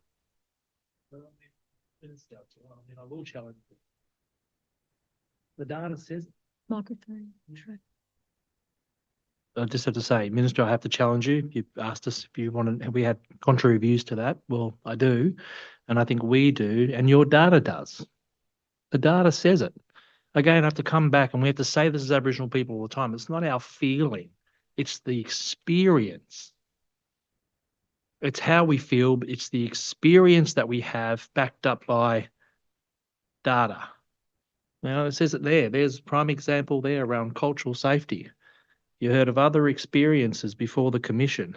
You mentioned earlier that government is reflective of society, right? Like, you're elected by society and you reflect society. There's no wonder why racism is continually experienced when all the government agencies are condoning it through their systems and their structures. We had Professor Ewan Wallace come and say, he used to teach future doctors to be doctors, and that he didn't really experience or get a sense from people that they were racist, they're goodwill and good intent, but then they come and work in the system, and then the data says that they implement systematic racism. The systems are designed to exclude our people. So I don't understand. It's 2024 and we're still experiencing racism when we turn up to these services. And I pointed earlier, just before we went to the break, on how many other systems, every system we turn to, we experience racism. You have the ability, Minister, through your powers, statement of expectations, or you set your expectations of these boards. And every year you're getting access to the data, and you will be able to break down per hospital, because it's 2024. We have the ability to be able to create this data and generate it, that where our people are experiencing more racism than not, and you could even break it down to, regional areas. Our people already know. We're already talking about our people's experience in regional areas, but the data says it. So you have expectations and you have authority, you have power, you have authority. And when we talk about self-determination, that's what we don't have. We don't have power, we don't have authority, Minister, and we don't have the resources. We have to come to government to ask for them. Picking up on your earlier point, all this stuff, all these impacts are still happening today, from colonisation till today. It hasn't stopped for our people. Hasn't stopped. So it's continually experienced. The system just got better at being able to refine it, in my view. So coming back to the council's questions around statement of expectations, you have the ability and the power to be able to set expectations of these boards, to be able to do that. You were asked a question by Commissioner Hunter earlier about what representation our people have on the selection process for those board members, and you said none. So how do we influence and how do we make sure that meaningful recommendations are put to you around people's skills, expertise, and their knowledge of potentially racism when they're appointed to these board positions and you're signing off on them? Because you have ultimate authority to sign off to say that person can go on, or no, that person's not going to go on. You're looking at a composition, Minister. And this is what we're talking about. We're not talking about individual cases. We're talking about systematic issues. This is a systematic issue where we're not even a part of it. How many Aboriginal people are on the boards themselves of the hospitals? My understanding is that at the moment there are 6. 6 out of how many? Say Well, 50, 100, 200? There are 76 boards. with 76. Up to 9 members. Exactly. So we're significantly underrepresented there. Yes. Significantly. Have you made positive attempts and progress on gender equity on these boards? Yes, we have. Great, and that's absolutely fantastic, and rightfully so. When's the steps going to happen so our people are represented as well? Commissioner Lovett, I have made steps through the board selection process to prioritise the appointment of First Peoples to the boards, because I accept everything that you have said. And I have said to the group that recommends appointments to me that I want them to actively promote First Peoples to our boards, because I agree with you that the representation is very, very poor. Yeah, I understand that. And on the selection panel of those people, whether they're Aboriginal or not, is there any questions that say, what's your knowledge and understanding of systematic racism that Aboriginal people and Torres Strait Islander people are subject to? Is that a question that you ask every person applying to be on a board? I'm not aware of those questions, but I think that's a very good one. But the high chance is that question's not being asked, right? Yeah. Thank you. So we have been discussing before the break a suite of policies, programs and plans to address issues in the health system. I wanted to focus particularly on legislative tools and regulation for a moment.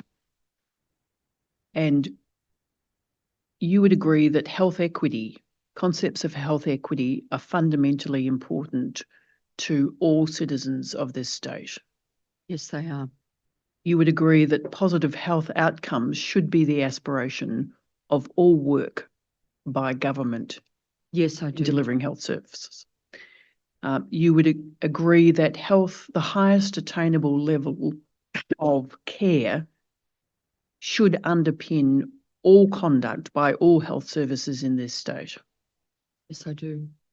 And you've recognised in your evidence this morning the damage that is done to the delivery of those objectives through racism and lack of cultural safety, but also the protective measurements, the protective measure of embedding cultural safety in health services, correct? Yes.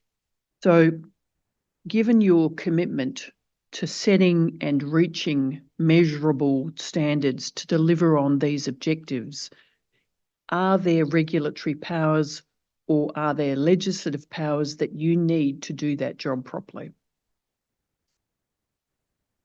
I would need to consider that further, Council. We have been very focused, of course, on the Health Services Act. The Health and Wellbeing Act speaks more directly to the state's aspirations for health. Yes. Of Victorian people.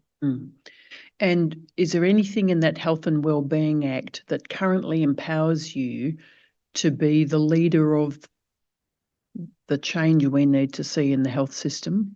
You don't have to answer that if you can't, if you can't on the spot. Yeah, but I would need to consider that. Would you ask those assisting you to provide us with a short submission around possible legislative and regulatory reform of the current legislative framework, all of those acts? I know you've just introduced the statement of recognition, but are there some concrete powers that you need to do this job? Because I have heard your willingness to tackle this, but my impression, and correct me if I'm wrong, is that your toolbox is fairly limited. That's correct. And given that it's unacceptable that we allow racism and a lack of cultural safety to persist in the health system, I'm interested to know what you think you need to arm you to deal with that. I will give that some consideration, Council. I have already talked to, again, some of the actions that I will take in relation to the statement of priorities, the statement of expectations, which go to mandatory cultural safety training. But I've also acknowledged that I think what that our health services think, I've done the cultural safety training, that's enough, and they're not facing into the ongoing impact of everyday racism and systemic racism. And so I do need to elevate that understanding with our board chairs. And I think that there is work that we can do to bring our health leaders together with First Nations leaders to actually hear directly. I take your point, Commissioner Lovett. Excuse me, Council, but I've been reflecting on what I said earlier about ignorance. Ignorance is no excuse. I need to be clear about that. I just don't think it's front of mind. But I need to make it front of mind, and I need to do something quite drastic to do that. I think the sharing of Sissy's story this morning is one way that we can make it front of mind, because we need to recognise that behind all of this data are real people. No,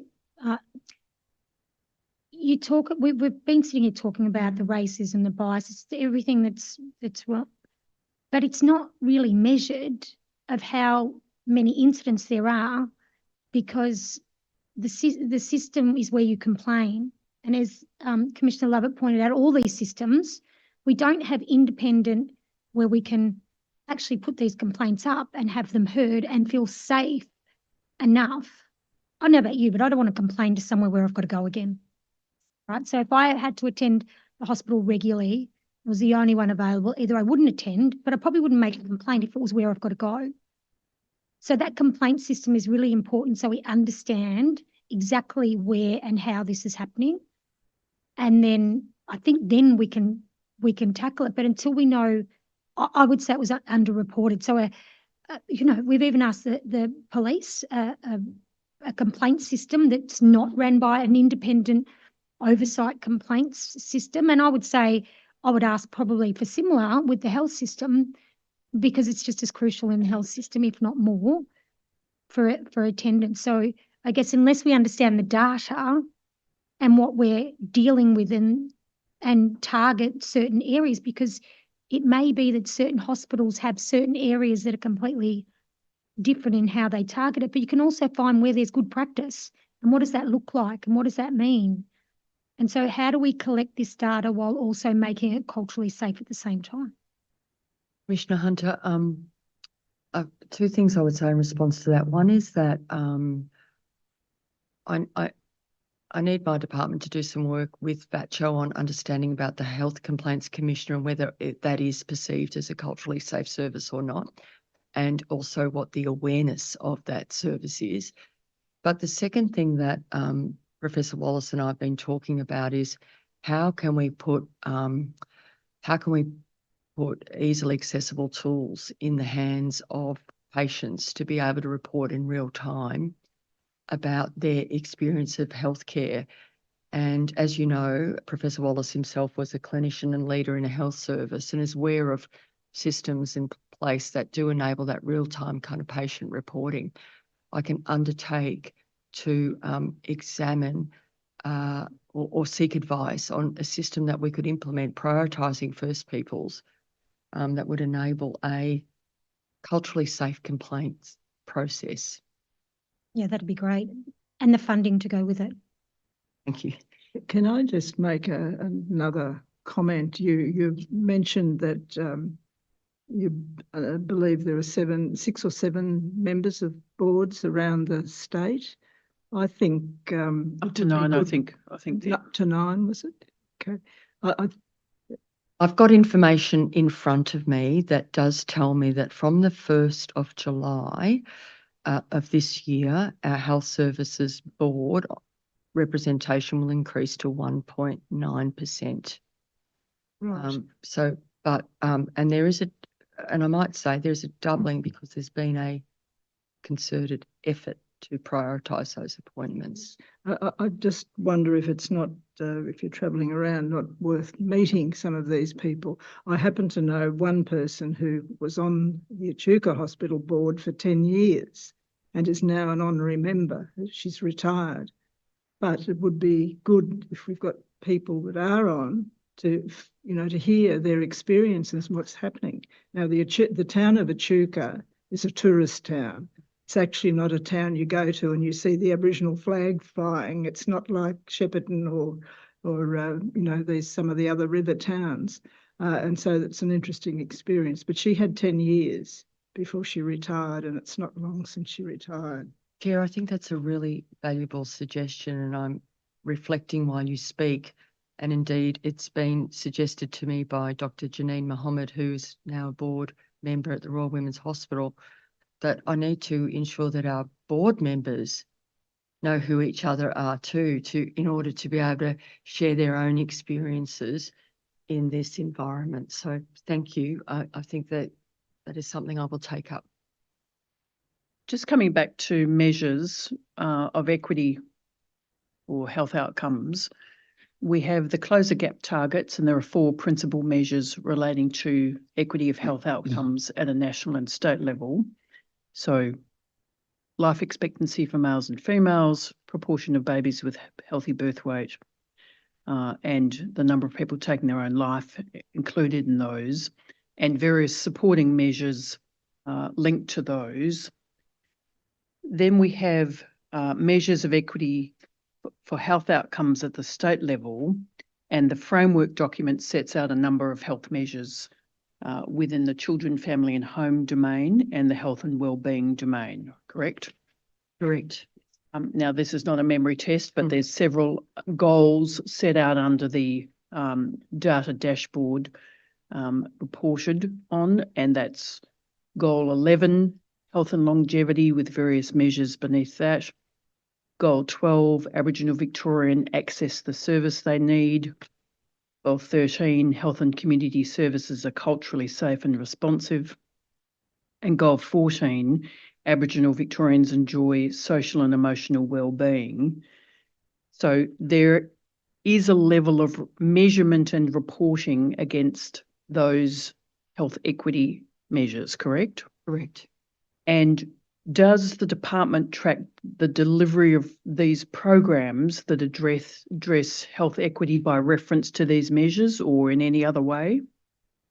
Council, could I ask you, sorry, again, to identify where those measures from? Yes, sure. Those are the Victorian Aboriginal Framework, the VAF. Yes. Perhaps we can bring the data dashboard up on the screen. We have that. That is goal 11. We might not have it.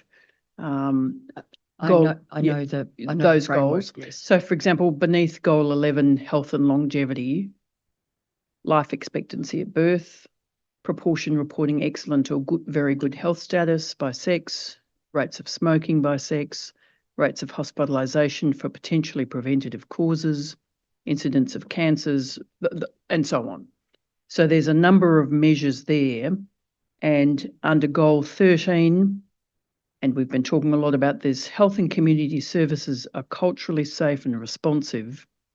Measure 13.1.1, proportion reporting experiences of racism in the health system. That's where we get the 16.5% number from. Sorry, it's not up on the screen there, versus 5.3% we've been talking about.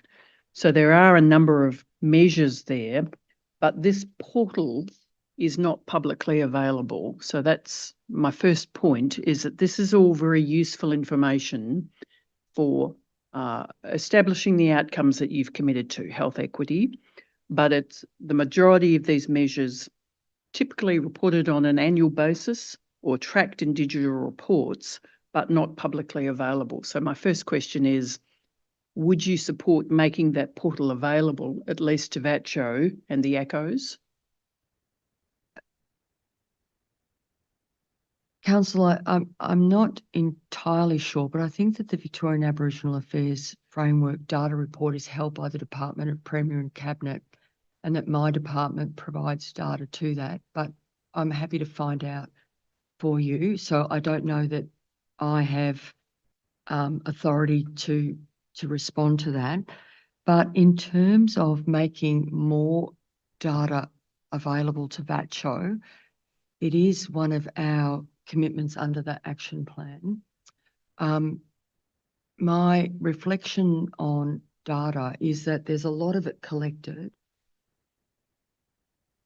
The degree to which it's informing the decisions that government makes is something that is open to debate. And the degree to which it reflects the priorities of First Peoples is certainly open to debate. But again, I'm happy to try and provide some advice to the Commission in relation to making that data available to VATCHO. So just ahead of Commissioner Lovett's obvious question, collecting and sharing data is obviously important for transparency and the ability of the member organisations to deliver services themselves to the community, correct? Yes. So what's happening, if you're correct, is that data is being collected about people and then not shared with them so that they can make use of it. Can I just point to Priority Reform 4 of Closing the Gap, which says that the state has signed up to, since 2020, it says it will share data. So this is obviously in direct breach of that commitment that the state has made. So is it a privacy thing, or is it just a we know best thing, or how do we explain this? Council, I can't really answer that question for you because I really don't know. Again, I just reiterate that there is an agreement to work to share more data with VATCHO, but I'm mindful also of concerns I believe expressed by the Commission in relation to what data is, data being held by government being linked. But That's a different matter Okay. with respect, Minister. So this is about sharing the data that are collected and making sure that data that aren't being collected but need to be collected are collected. yes, Priority Reform 4 of the Closing the Gap specifically says that governments, state governments, local governments, federal governments will share with First Peoples the data they need for their own, and it's up to the First Peoples, but with support from data that shouldn't be left out in the cold to somehow come up with this by themselves, to actually work out what data they need, that it can't be just this one-way vacuum of data going up the pipeline. And I would have thought, given that we're in 2024 and the state has to report every year against closing the gap targets, that there would have been some systems or changes in place to make sure that groups like VARCHO and other groups, other ACCHOs, were getting the data that they need for themselves. yeah, Commissioner Walter, if I may. Sorry, I just had to check my notes on this. The department has developed First People specific health data dashboards to share disaggregated data with the ACCO sector. That was done to help with the COVID-19 response. And the department is continuing to work with ACCOs and VATCHO to develop accessible data dashboards that are relevant and meaningful to First Peoples communities in Victoria. Sounds a bit like it's a coming, but maybe it's not being done yet. So the drive to share that information with the member organisations, as you mentioned, was came from the pandemic, and the critical role that those services, community services, ACCOs, provided to their communities in rolling out vaccinations. Correct? Correct. Very successfully, as we've heard. Yes. So I take it you would trust those ACCOs in the delivery of services generally to their communities, Yes, I do. and that we should be trusting them with information that enables them to deliver health services appropriately. Yes. Target those services, to work out what workforce is required, areas of need, specific areas of health that need to be addressed within their communities, correct? Yes. So will you look at the mechanism to share that data, which is currently held, I think you said by the Department of Premier, may be held on the Victorian Agency for Health Information portal, to look at what those community organisations need by way of data to assist them, and to work out how to do that? Yes. I do recognise the importance of Indigenous data sovereignty to First Peoples and the necessity of ensuring that data is shared with the with First Peoples in order to inform decision making by First Peoples for their community.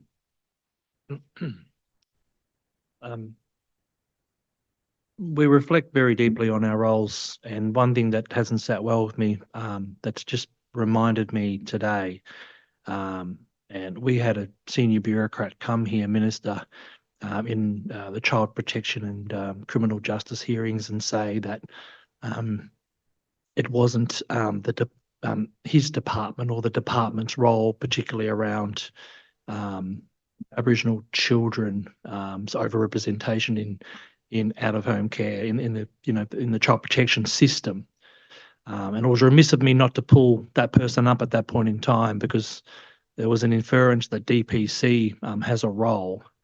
Now, it's also been articulated here that DPC has a role in the data of health, that having been working in government for a very long time, and I've worked in Department of Premier and Cabinet, and Premier and Cabinet play a coordination role. They don't house the data, they don't collect the data, but they coordinate on behalf of government to report, to the Victorian Aboriginal Affairs Framework, or the BAGAR. So I just think that just need to be clear on whose role it is. It's your department's role to capture the data, and building on the questions here. So, yeah, DPC play a coordination role, and I think it's important that our community listening in and also people understand that. So I think that's probably just the point I wanted to make there as well, that yeah, it's your department's area of expertise and authority to oversee that data and deliver on the commitments that have been made, whether it's VAF closing the gap, or through the self-determination reform framework, or through the commitments you've made through the partnership agreement and wellbeing action plan. Thank you, Commissioner. Minister, I'd like to come back to your statement and a discussion about statement of priorities. So if we could turn to your statement, starting at paragraph 62.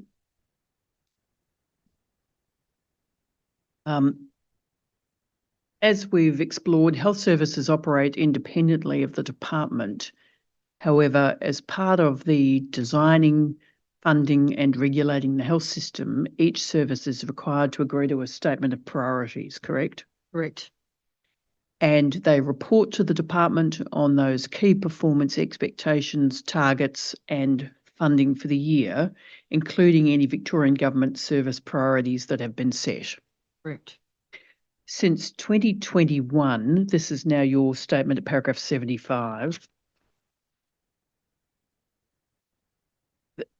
The statement of priorities with health services have specifically included cultural safety as a priority, you note there. Yes. However, in your witness statement, you note there has been a lack of consistency and challenges with enforcement of the SOPs. You've expanded on the SOPs that did not weight and leave against medical advice indicators, which, as you note, are proxies for racism, experiences of racism, and outcomes in more detail in your witness statement. So what is the current SOP in relation to cultural safety for 2023-24 that each health service has agreed to? You might want to turn to paragraph 104.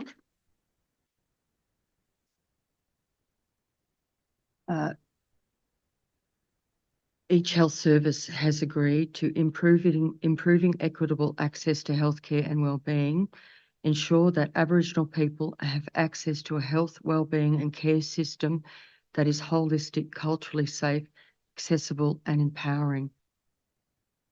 So do you accept that there's a lack of consistency in terms of compliance with this priority? Yes, I do. And is that because it's expressed in somewhat subjective or flexible terms and there's no specific mandatory action or standards connected with this priority? Yes. So in paragraph 106, you make that, you note that's subjective, flexible and doesn't contain specific mandatory actions. So how should this statement of principles be amended to make it easier for the department to evaluate the quality or completeness of implementation and the health service to know what it is they're meant to be delivering on? So, Council, that is something I'm working on right now as we finalise the statement of priorities for the upcoming financial year.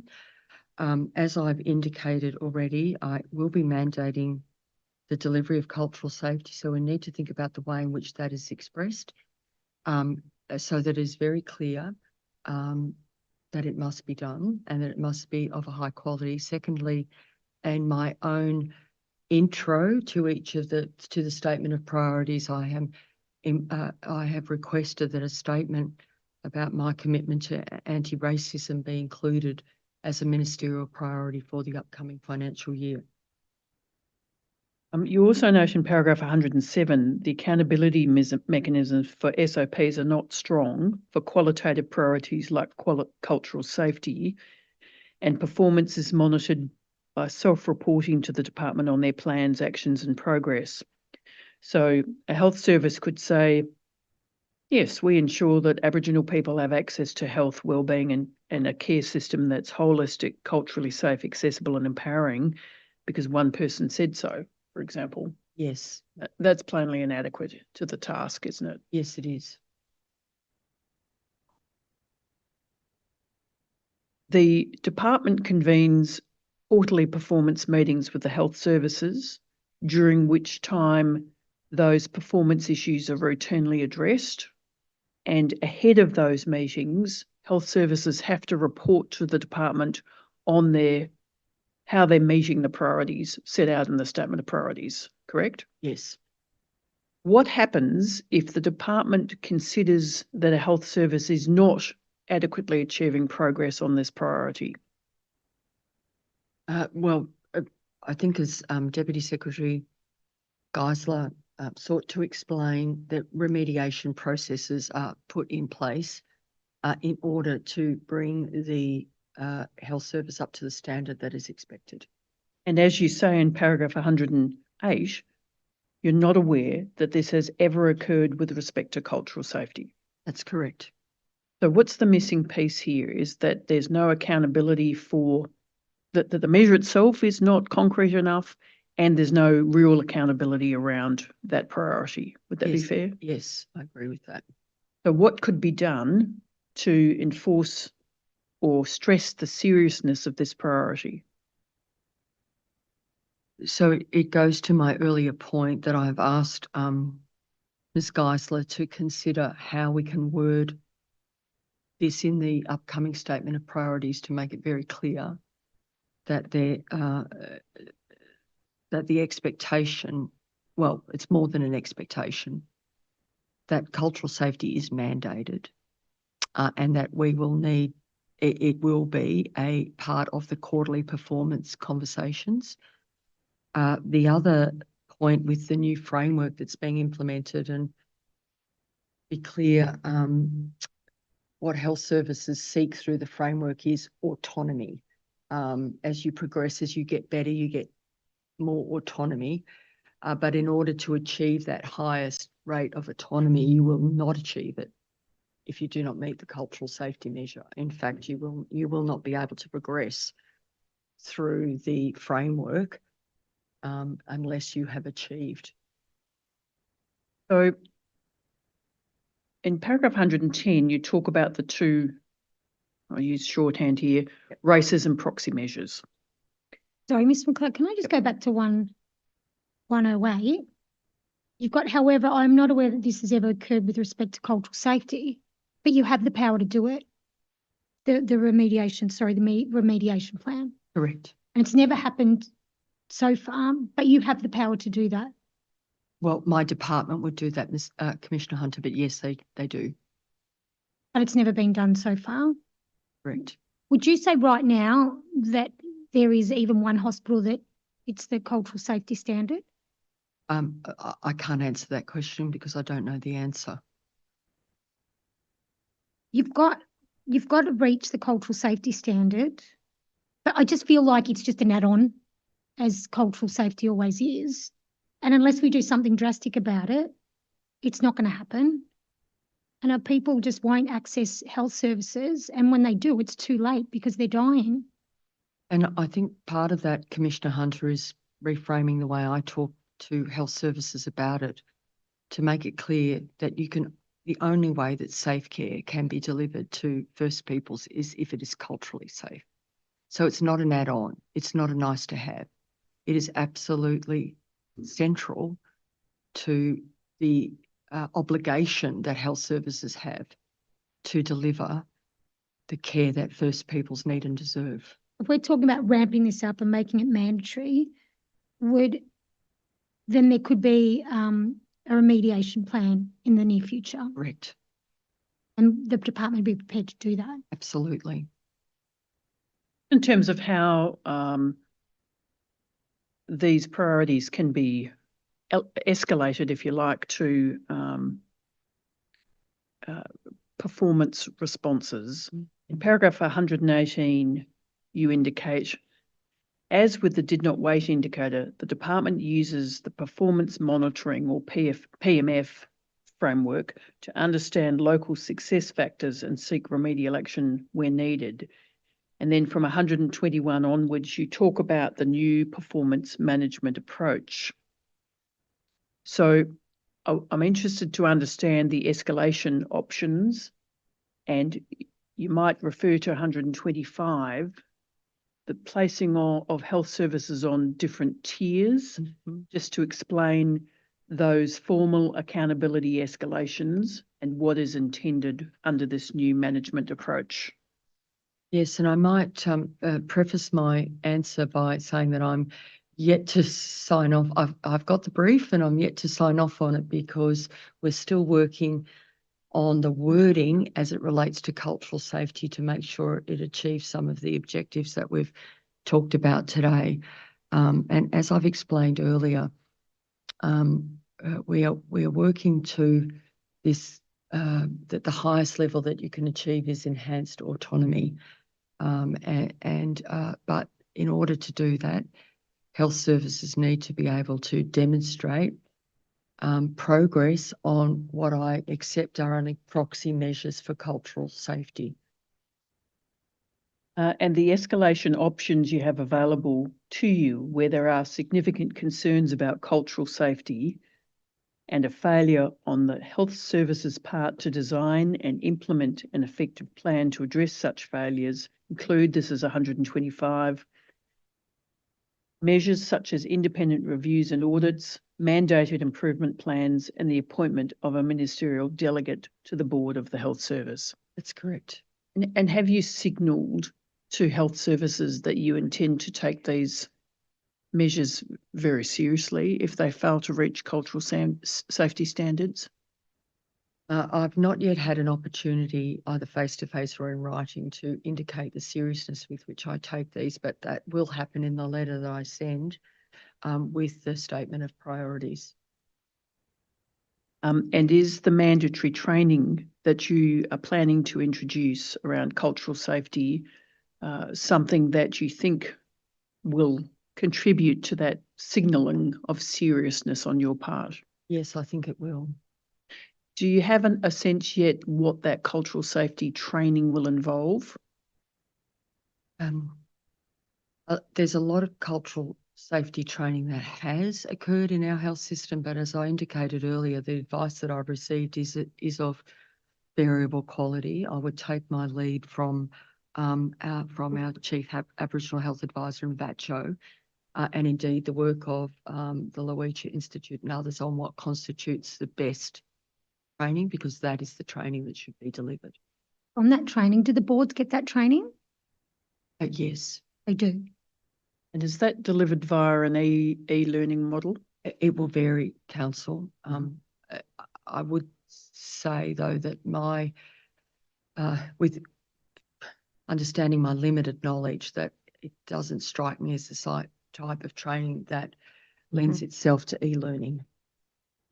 And I also bring you something that really struck me when I was reading through your statement is paragraph 127, where you make the very good claim that you will make clear to hospitals that they don't expect their Aboriginal health liaison workers to deliver that training. And I really want to reinforce that because it is such a culturally unsafe thing, but those people who are to have to deliver to their colleagues who they have often experienced casual or less than casual racism from, it puts them in an extremely traumatic position. So I would hope that you would make it really, really clear that training has to be delivered by external, qualified, independent First Nations-led trainers, and that hospitals shouldn't just take the easy option and say, well, we've got an ALO, they can do it. Because you're actually risking real harm to those people. Post-traumatic stress disorder harm. Yes, thank you, Commissioner. At the moment, the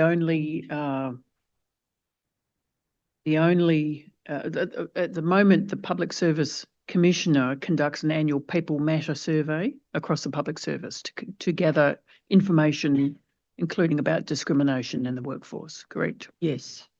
And cultural safety compliance training, such as there is delivered via an e-learning model for department staff. Is that correct?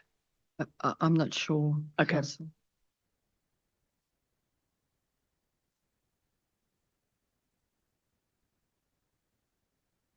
does the delivery of this to be mandated cultural safety program need to roll out to private health services as well as public?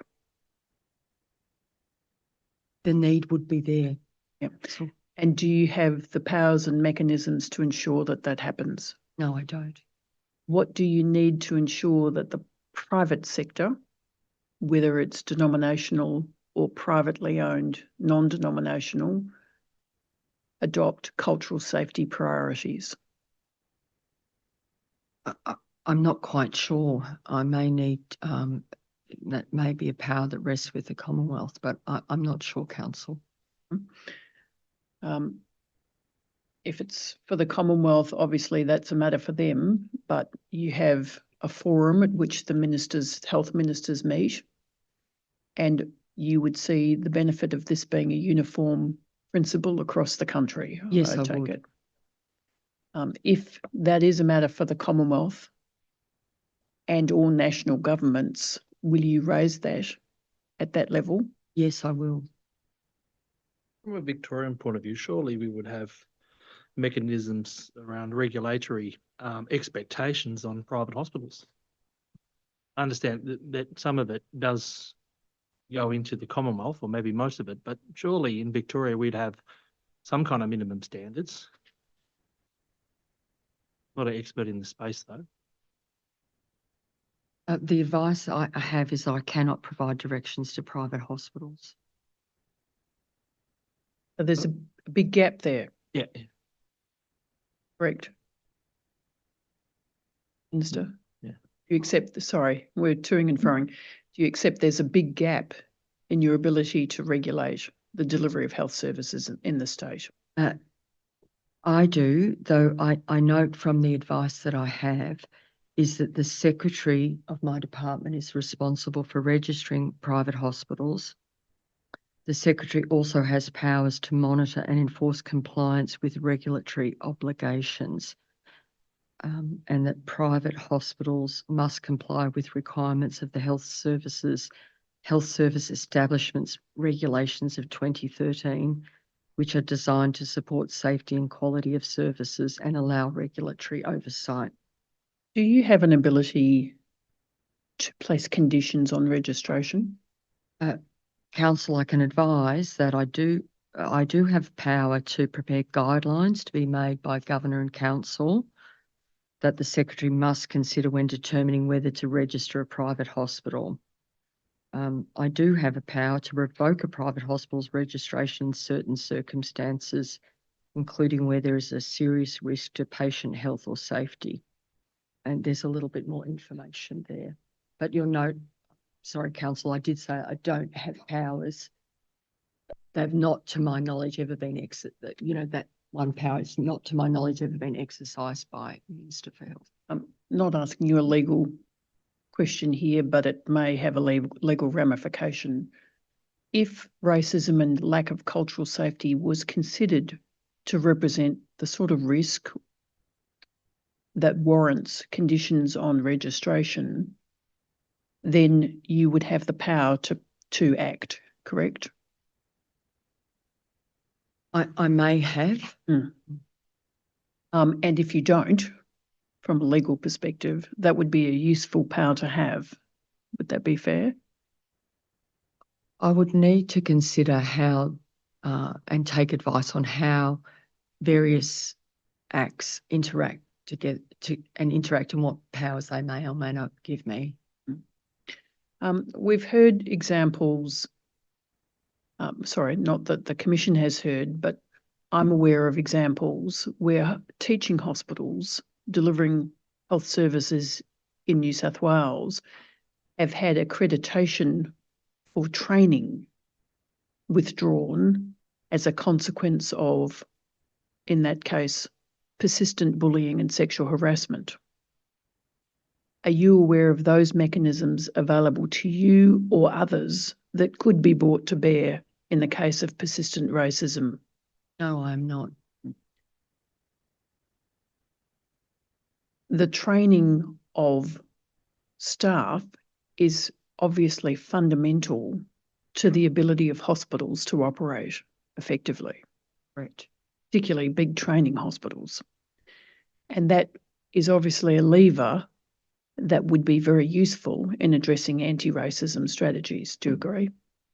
Yes, it would be. Yep. So it depends on who can exercise that lever, correct? Correct. And that might come back to colleges, it might come back to those who actually accredit those hospitals. Correct. Okay. Commissioners, I was going to move on from the issue of powers and cultural safety and health services, unless commissioners have any further questions around that. I want to just come back to the question of prevention and early intervention. Professor Wallace identified in his evidence the importance, one of the 4 things that he wanted to focus on in terms of improving health outcomes was prevention and intervention. Mm-hmm. Do you have any view on what preventative healthcare and early intervention should look like for First Peoples, particularly the evidence that the Commission has heard around the significant benefits of wraparound services, reducing the need to access health services generally? Yes. Our ACOs have a history in this state that is 50 years, more than 50 years strong. Trusted and respected, safe providers of the social and emotional well-being, health supports that First Peoples need.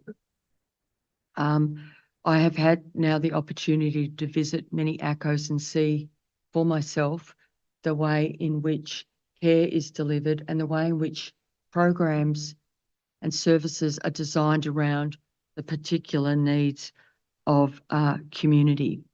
We need to continue to invest in and support ACOs. ACOs are the one place where First Peoples know that they can access culturally safe care, and then that in turn is seen by how successful our ACOs have been and continue to be.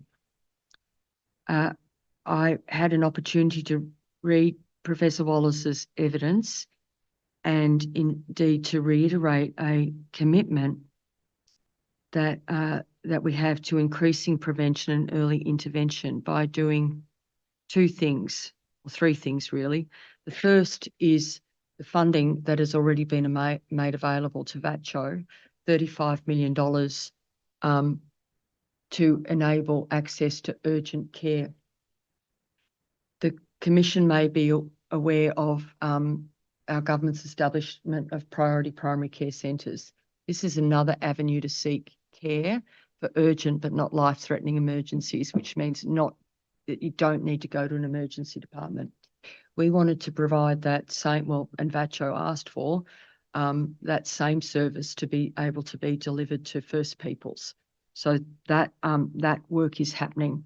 The second thing that Professor Wallace has indicated to me that we can look to do is to ensure that funding that is received for Aboriginal health is in Aboriginal hands. And we can do that by auditing the funding that currently sits within the department and moving as much of it as we can to our ACOs. The third thing that we can do is to report data on preventable hospital admissions to the forum, because I think that if we can avoid understanding all of the challenges that we have with our health service system and the stress and trauma associated with any presentation to an emergency department, if we can provide better care in an alternative setting run by in a community-controlled organisation, then that's a better outcome.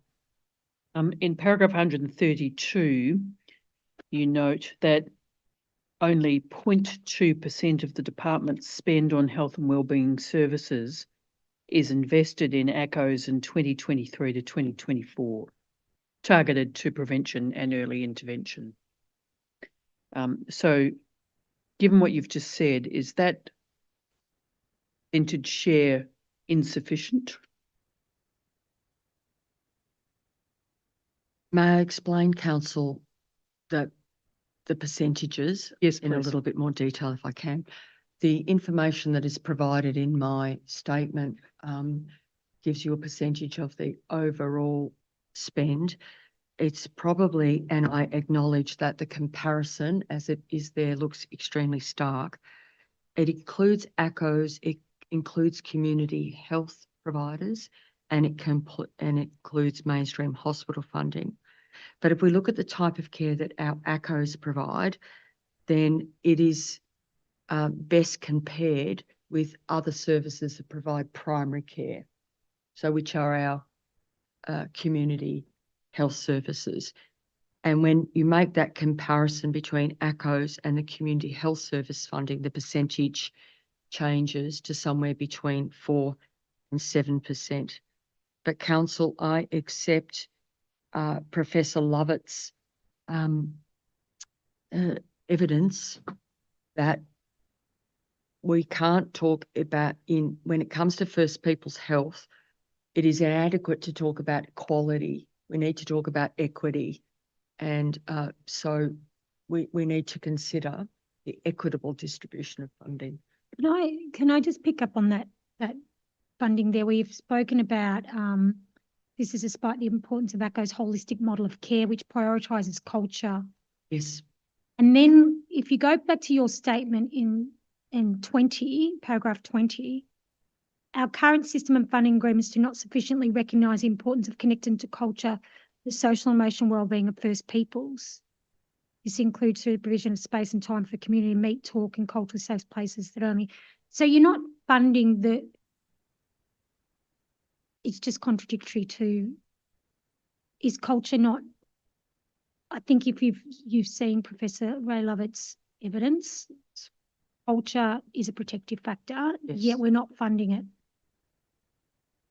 It is being there is some Not funding, enough. but there's not enough funding. When I talk about early intervention and prevention, we know that cultural connection is, just out of the coroner's office, a young girl who wanted to be connected to culture. That was her protective factor.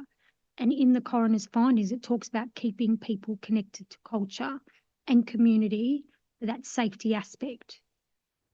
And we're not funding it enough, obviously, because, well, I don't think people want to fund it because they haven't done enough studies and research to make sure that they've got the numbers. That's the way I see it. It's a cultural activity. Commissioner Hunter, I also acknowledge in my statement that the work of ACOs has not always been well understood or respected by others in the health service system.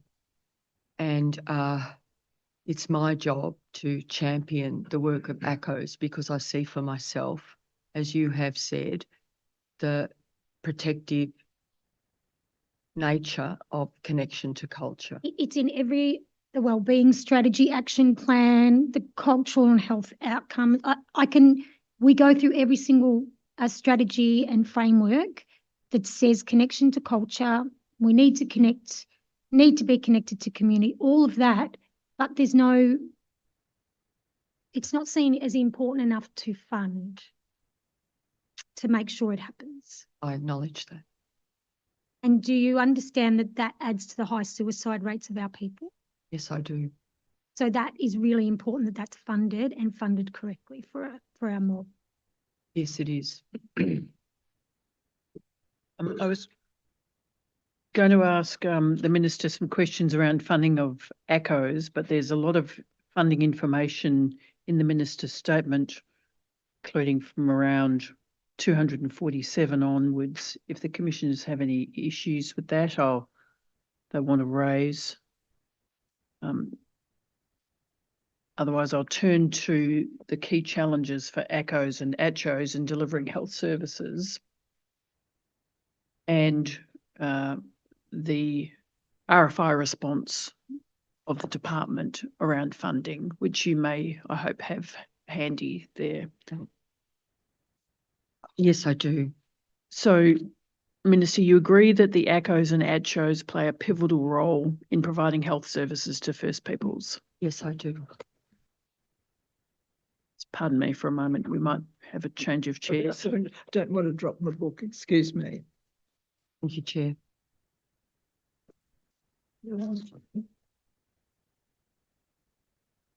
Thank you, Minister. Thank you very much. Thank you, Chair.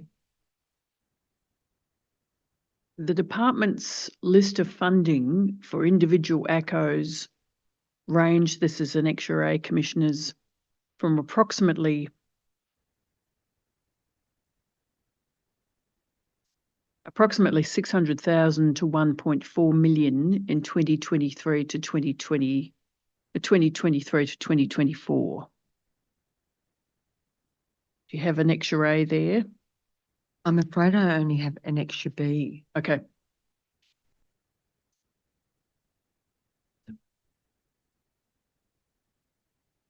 We won't bring this up on the screen just so the operators know.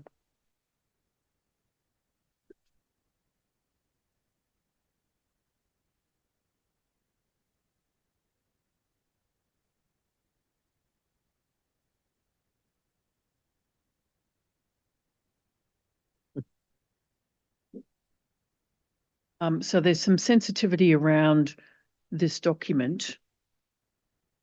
But if you would have a look at page 2 to 3 of the document, can you confirm that the ACO's funding ranged from around 600,000 to 1.4 million in the 2023 to 24 year?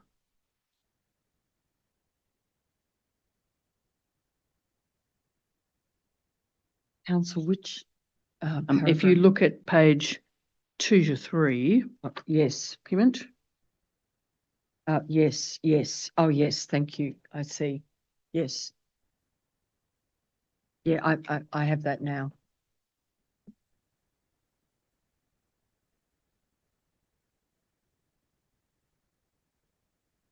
now we're being sensitive not to identify individual ACOs or ACHOs here. But you acknowledge in your statement at paragraph 258 that ACOs, find the paragraph, Mhm.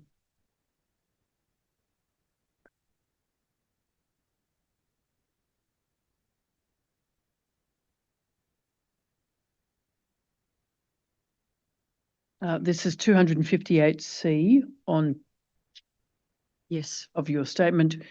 You recognise that ACOs do not receive equitable funding considering the range of services they provide to First Peoples community who experience significantly poorer health and wellbeing outcomes compared to non-First Peoples Victorians, which is why the action plan includes a specific action to establish a policy that all funding for prevention and early intervention programs related to First Peoples health and wellbeing in Victoria is first offered to ACOs. yes. And when will we see that policy take effect? So I referenced that earlier, Council, as an action to arise from the work here at Yoorrook, that we take this back and get on with it. I've just spoken to the audit and identification of funding that sits with us at the moment, and would expect my department to undertake work to ensure that we can transfer as much or offer, firstly, well, transfer and offer money to ACOs. But Minister, it is already in the agreement, is that right? That action? Yes, it is. You also note in paragraph 260 that there will be a reduction in funding from the department to ACOs in 23-24 compared to 22-23. Partly, you note this is because during 22-23, a final payment from the Aboriginal Health Workforce Fund was made to the ACOs. So that might be a partial explanation for the funding. Is there another explanation for why funding is being reduced, given the pivotal role that ACOs play in First People's health outcomes in Victoria?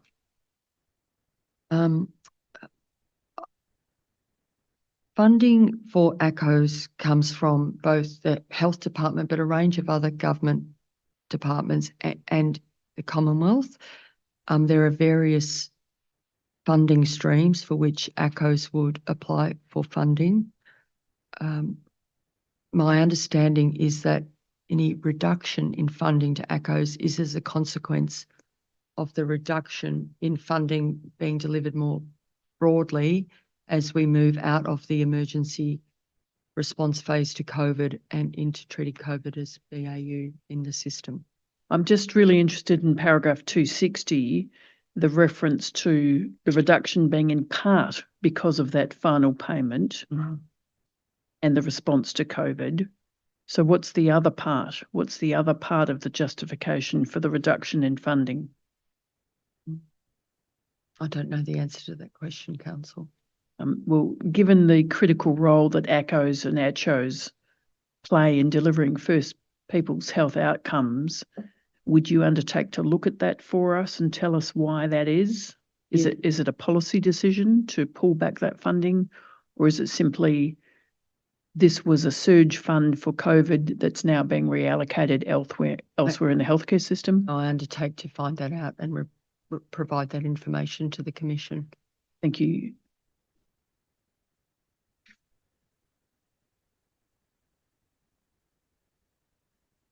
In terms of the sustainability of ACO's funding, you're aware that ACOs typically rely on a combination of fee-for-service revenue through Medicare and state funding, correct? Yes. So how does the department work out the allocation to a particular ACO through their service agreements? Yes, I expect so, but I'm not aware. I don't know that granular detail. Okay.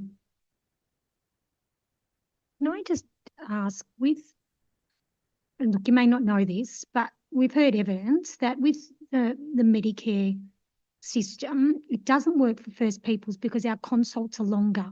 So we're having less, and so it's not topping up, which they have to take funding from other places to pay doctors and nurses and whoever they need in there because their consults are longer. I have heard that, Commissioner Hunter. Medicare, of course, is a Commonwealth government responsibility. Do you have a responsibility to make sure these orgs run within Victoria? There's something there. Is there even thought about topping that up for First Peoples?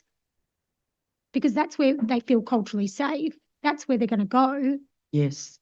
And they're taking longer to make sure that the First Peoples that attend and are attending, and obviously there's wait lists because it's culturally safe, but there's this gap compared to your 15-minute, or I don't even know how long it is, to be honest with you. And I'm not 100% on how it works, but I have heard this evidence that it's not working for. So does the state have a responsibility at all to top up somewhere along the line this shortage because they're not churning through patients, so to speak? Commissioner Hunter, I understand what you are saying.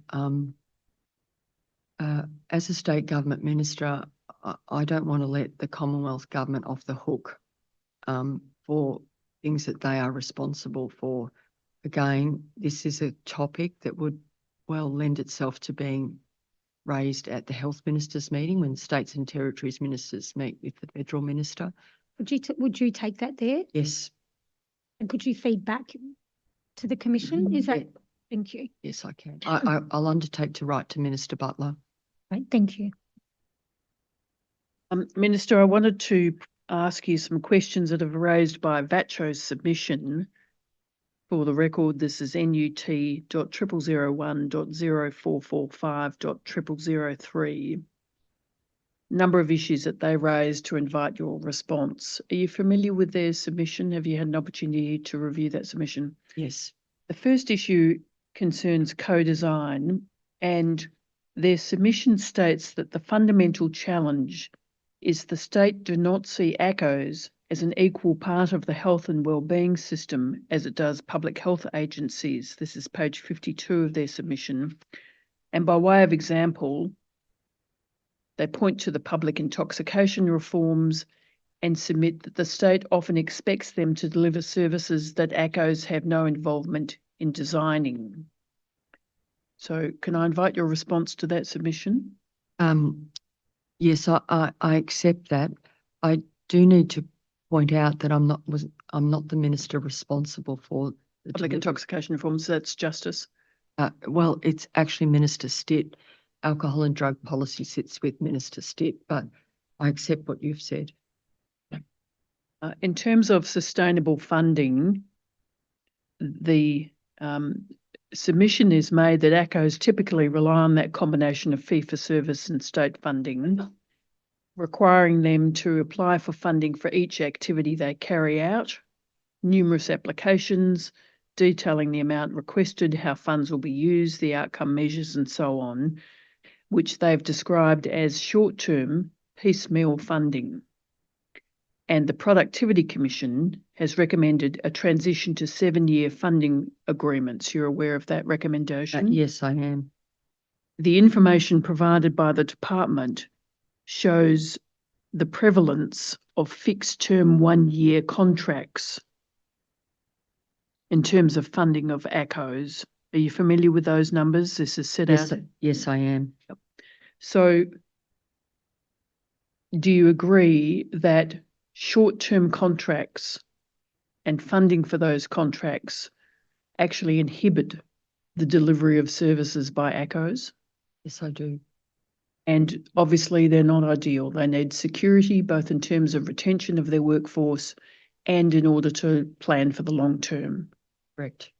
So would you accept that the model should be moving to multi-year funding and ongoing secured funding for Yes. ACCOs? Yes, I do. Will that feed into your approach to the budget bid for funding over the forward estimates and ongoing or longer term funding? Yes, thank you, Council. It will. We have already commenced moving to an outcomes-based funding approach, and the department has already sought to identify funding that has been provided recurrently to provide that to ACCOs over 4 years. So that work is underway, and it goes to some of the issues that Commissioner Walter raised earlier. This idea of moving from grants to and from outputs to outcomes. And so working on an outcomes-based framework, outcomes to be determined by ACCOs themselves, and for government to provide the money in order for ACCOs to determine how and where to spend the money. So we are on that journey, but I recognise that not enough money is yet provided in that way. Just in the thread of the budget bids, are VATCHO or any of the organisations that you're funding involved in the budget bid process? So for this year's budget, yes, VATCHO were involved in determining the priorities to take to the budget process. And well, even further than that, VATCHO identified the priorities. One of the next issues they've raised is the reporting burden placed on ACCOs and the reporting requirements for the activities and programs they carry out where there's a funding agreement in place with the state. To give you an example, they analysed a sample of their members and found that ACCOs were required to provide a formal report for every $25,000 of funding received, approximately equating to one report every 2.7 business days. So that clearly is an untenable administrative burden. on a Yes. service that should be focusing on delivering the actual health services, correct? This has been a frustration for me, council, for a long time. The reporting burden that has been put on all community organisations, but on our ACOs in particular. Does it signal a mistrust? I understand why it would be interpreted in that way. And what is the department doing to address that issue? Well, again, I think the outcomes-based funding is we are looking to have a framework in place that moves to provide more power and control to ACOs about reporting back on outcomes and understanding in health, particularly when we're talking about prevention, that you will not have data to report in 6 months or 12 months' time. I'm sure Commissioner Walter would agree. Outcomes happen over the longer term, and we need to invest in outcomes and put our trust, as First Peoples have, in ACOs to deliver the preventative healthcare that First Peoples need. And I also suggest that this constant reporting is just a continuation of the ongoing surveillance of colonisation, where First Peoples are constantly surveilled as a way of keeping First Peoples controlled. I accept that, Commissioner Walter. And the last thing I wanted to touch on from the VATCHO submission was infrastructure.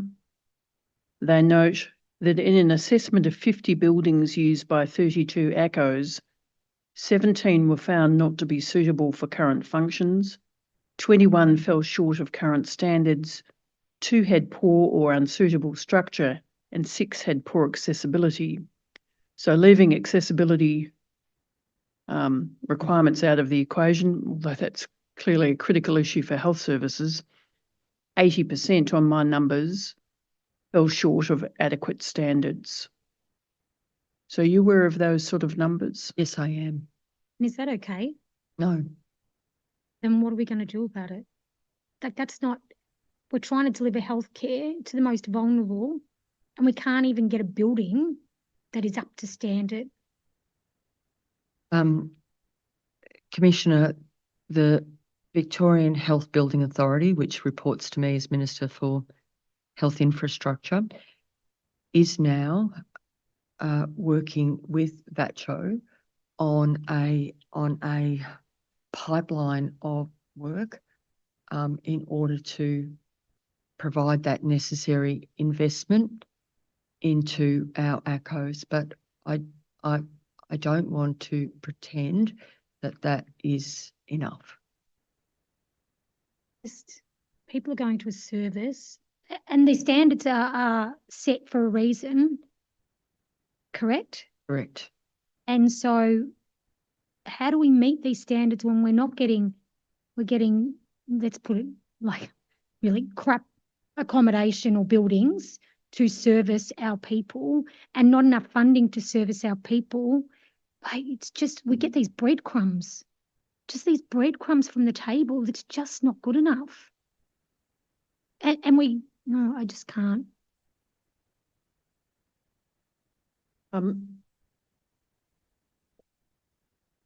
The failure of infrastructure or inadequate infrastructure for delivery of health services compromises both the standard of health care provided, would you agree? Yes. And the ability to retain a health workforce. Do you agree? Yes. So while the state is making laudable and significant investment in major public hospitals around the state, Yes. would you agree that it also must invest in these community level health services? Yes. Again, it's just telling our people we don't matter. Like, we're just you're second class citizens. You're just going to get whatever we've got left over. And we're looking at our health, which is the most crucial thing. How do we practice culture? How do we ensure our next generation is going to come along healthy? And I just don't understand how we can be given, it's just second-class citizens again. And we're just got to take the breadcrumbs that are offered to us. Otherwise, we don't get anything. It just makes us feel like we don't matter at all. I hear you, Commissioner Hunter. Minister, I want to come to the opportunity that there is for holistic, First People-centred health services, not just for the delivery of health services to First Peoples, but for the learnings that are available to the community at large. We've talked about the protective nature of holistic health services, about safety, cultural safety and safety generally, and the ability of safe services to actually improve health outcomes. So in that context, can I invite you to make any closing remarks you would like to make around not just prevention and intervention, but the need for the investment in these protective health services and the potential to reduce our health spend overall? Yes, thank you very much, Council. As I've already indicated to the Commission, I have had the opportunity to visit a number of ACOs and meet with their staff and see the work in action. And I am without doubt that the very best place to deliver the care that First Peoples need and deserve, first and foremost, is through the Aboriginal community controlled health sector. And continuing to invest in that sector and strengthening that sector is absolutely critical. It is where we will be able to see self-determination in action. And there are many lessons for the mainstream hospitals to take from the way our ACOs deliver care. I recognise that the hospitals that I have responsibility for overseeing have historically focused almost exclusively on a biomedical notion of health. And yet the community more broadly understands that unless we have good mental health, unless we are at ease and at peace socially and emotionally, we cannot have good health.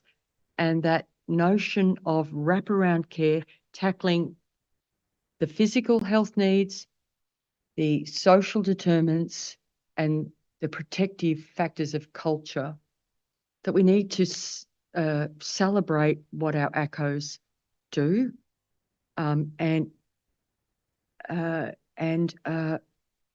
privilege their work in the dialogue around healthcare in this state.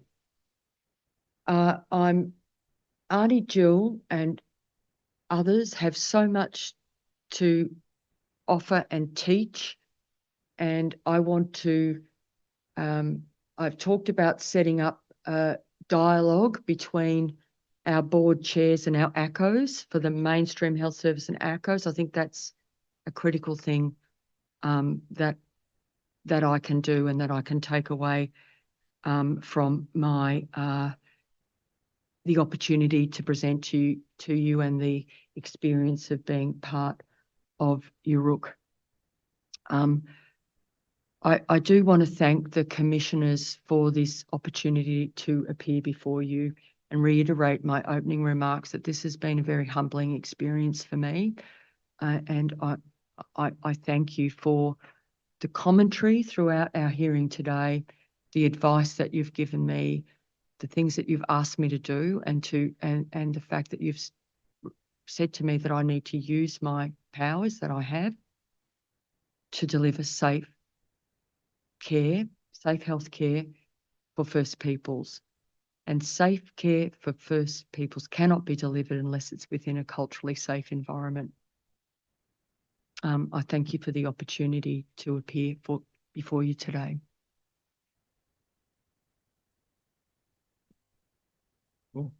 If commissioners have no further questions, that was all I had for the Minister.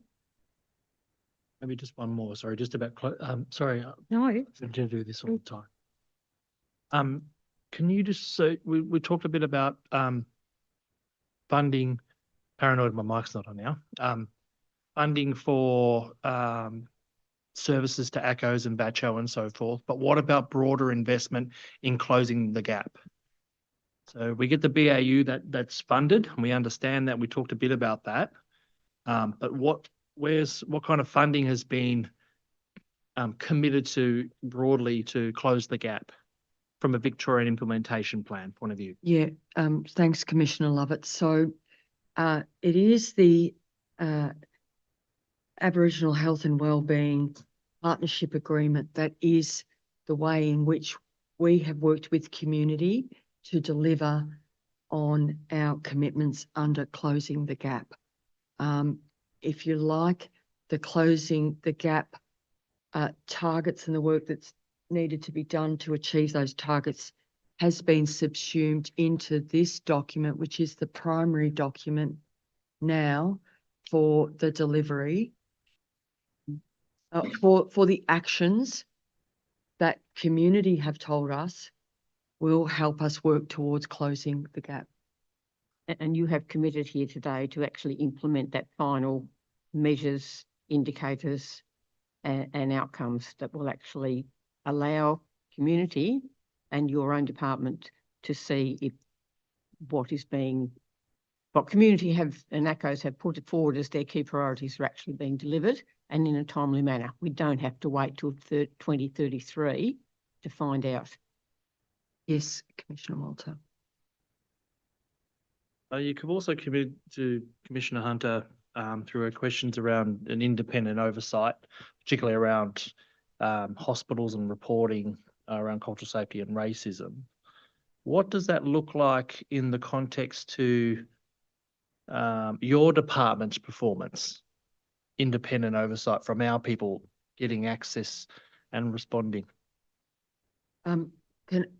Just to clarify, in response to Commissioner Hunter, I talked about some of the mechanisms that I thought that I'd been advised were available to enable First Peoples to report on real time on their experience as a way of us understanding their experience of healthcare.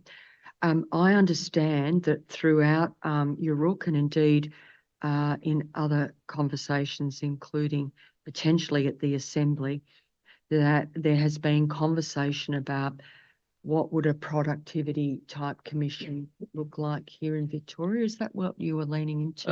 Yeah, I don't have a particular Yeah, preference. It's and- just more around how do we strengthen, Yeah, because government, the context is government tell community how well they're doing with their funding and so forth, looking at data, but then our people don't have any say in when you table the implementation of the VAGAR, for instance, in Parliament. Our people don't have a voice to say, yep, government did well on action 3, 5 and 7. It's always government telling government how good they are. So it's kind of, what is some views around some independence and having our people involved in that process, given, we are inherent cultural rights holders. that's right. And I think, well, I think that is, the government would welcome the recommendations that Yoorrook has in regard to what that might look like. Can I say in terms of health and wellbeing, the forum, which is held quarterly, is because it's a face-to-face meeting, it's hosted by different ACCOs. It is an opportunity for me to hear very directly about my performance. I can assure you, Mick Graham, and tell me, but I don't. But I recognise what you're saying, Commissioner Lovett. Yep. And one other thing around treaty, Minister. The department secretary reports to you. Yes.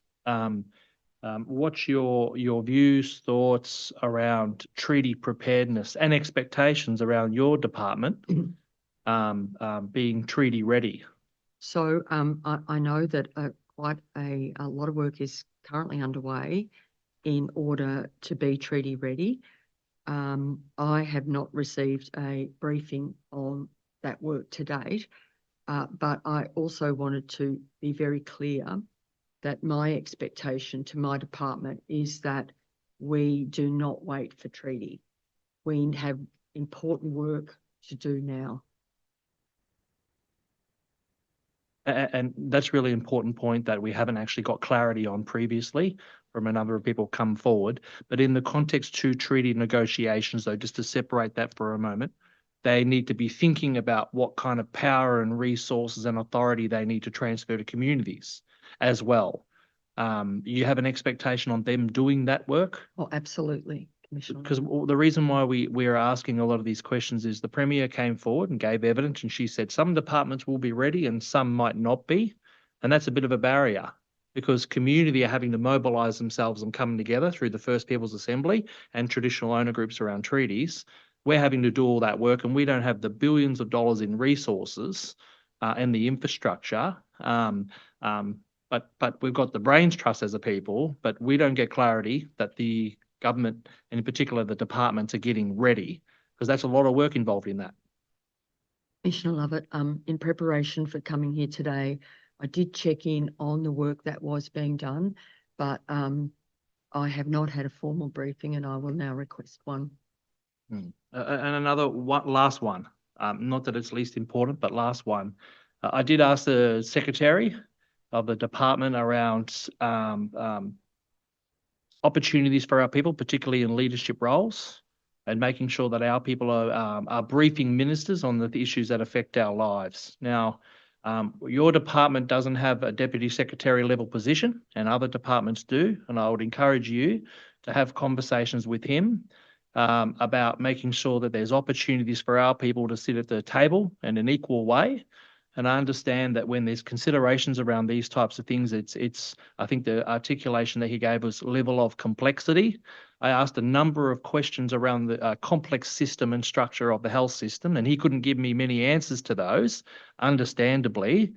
But when it came to asking about opportunities for our people to be in more leadership roles, and also having a safe and respectful workplace where they can come and be themselves and be respected for that.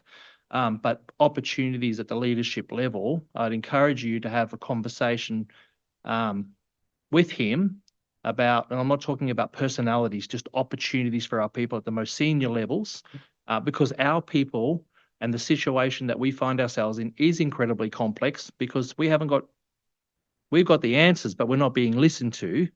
So I just want to make that point as well, that again, not personality driven, opportunity driven. Thank you, Commissioner. Thank you. Sorry. That concludes the evidence of the Minister. Remains to thank the Minister for attending today. Thank you, Yes, Councillor. thank you. You, Thank you very Commissioners. much. Thank you very much. So that's the close of Well, Deputy hearings. Chair, I did mention a tender list of documents. We'll defer that to Monday if we may. Yep, and we'll resume Monday 9:30. 9:30. Thank you. Hearings closed.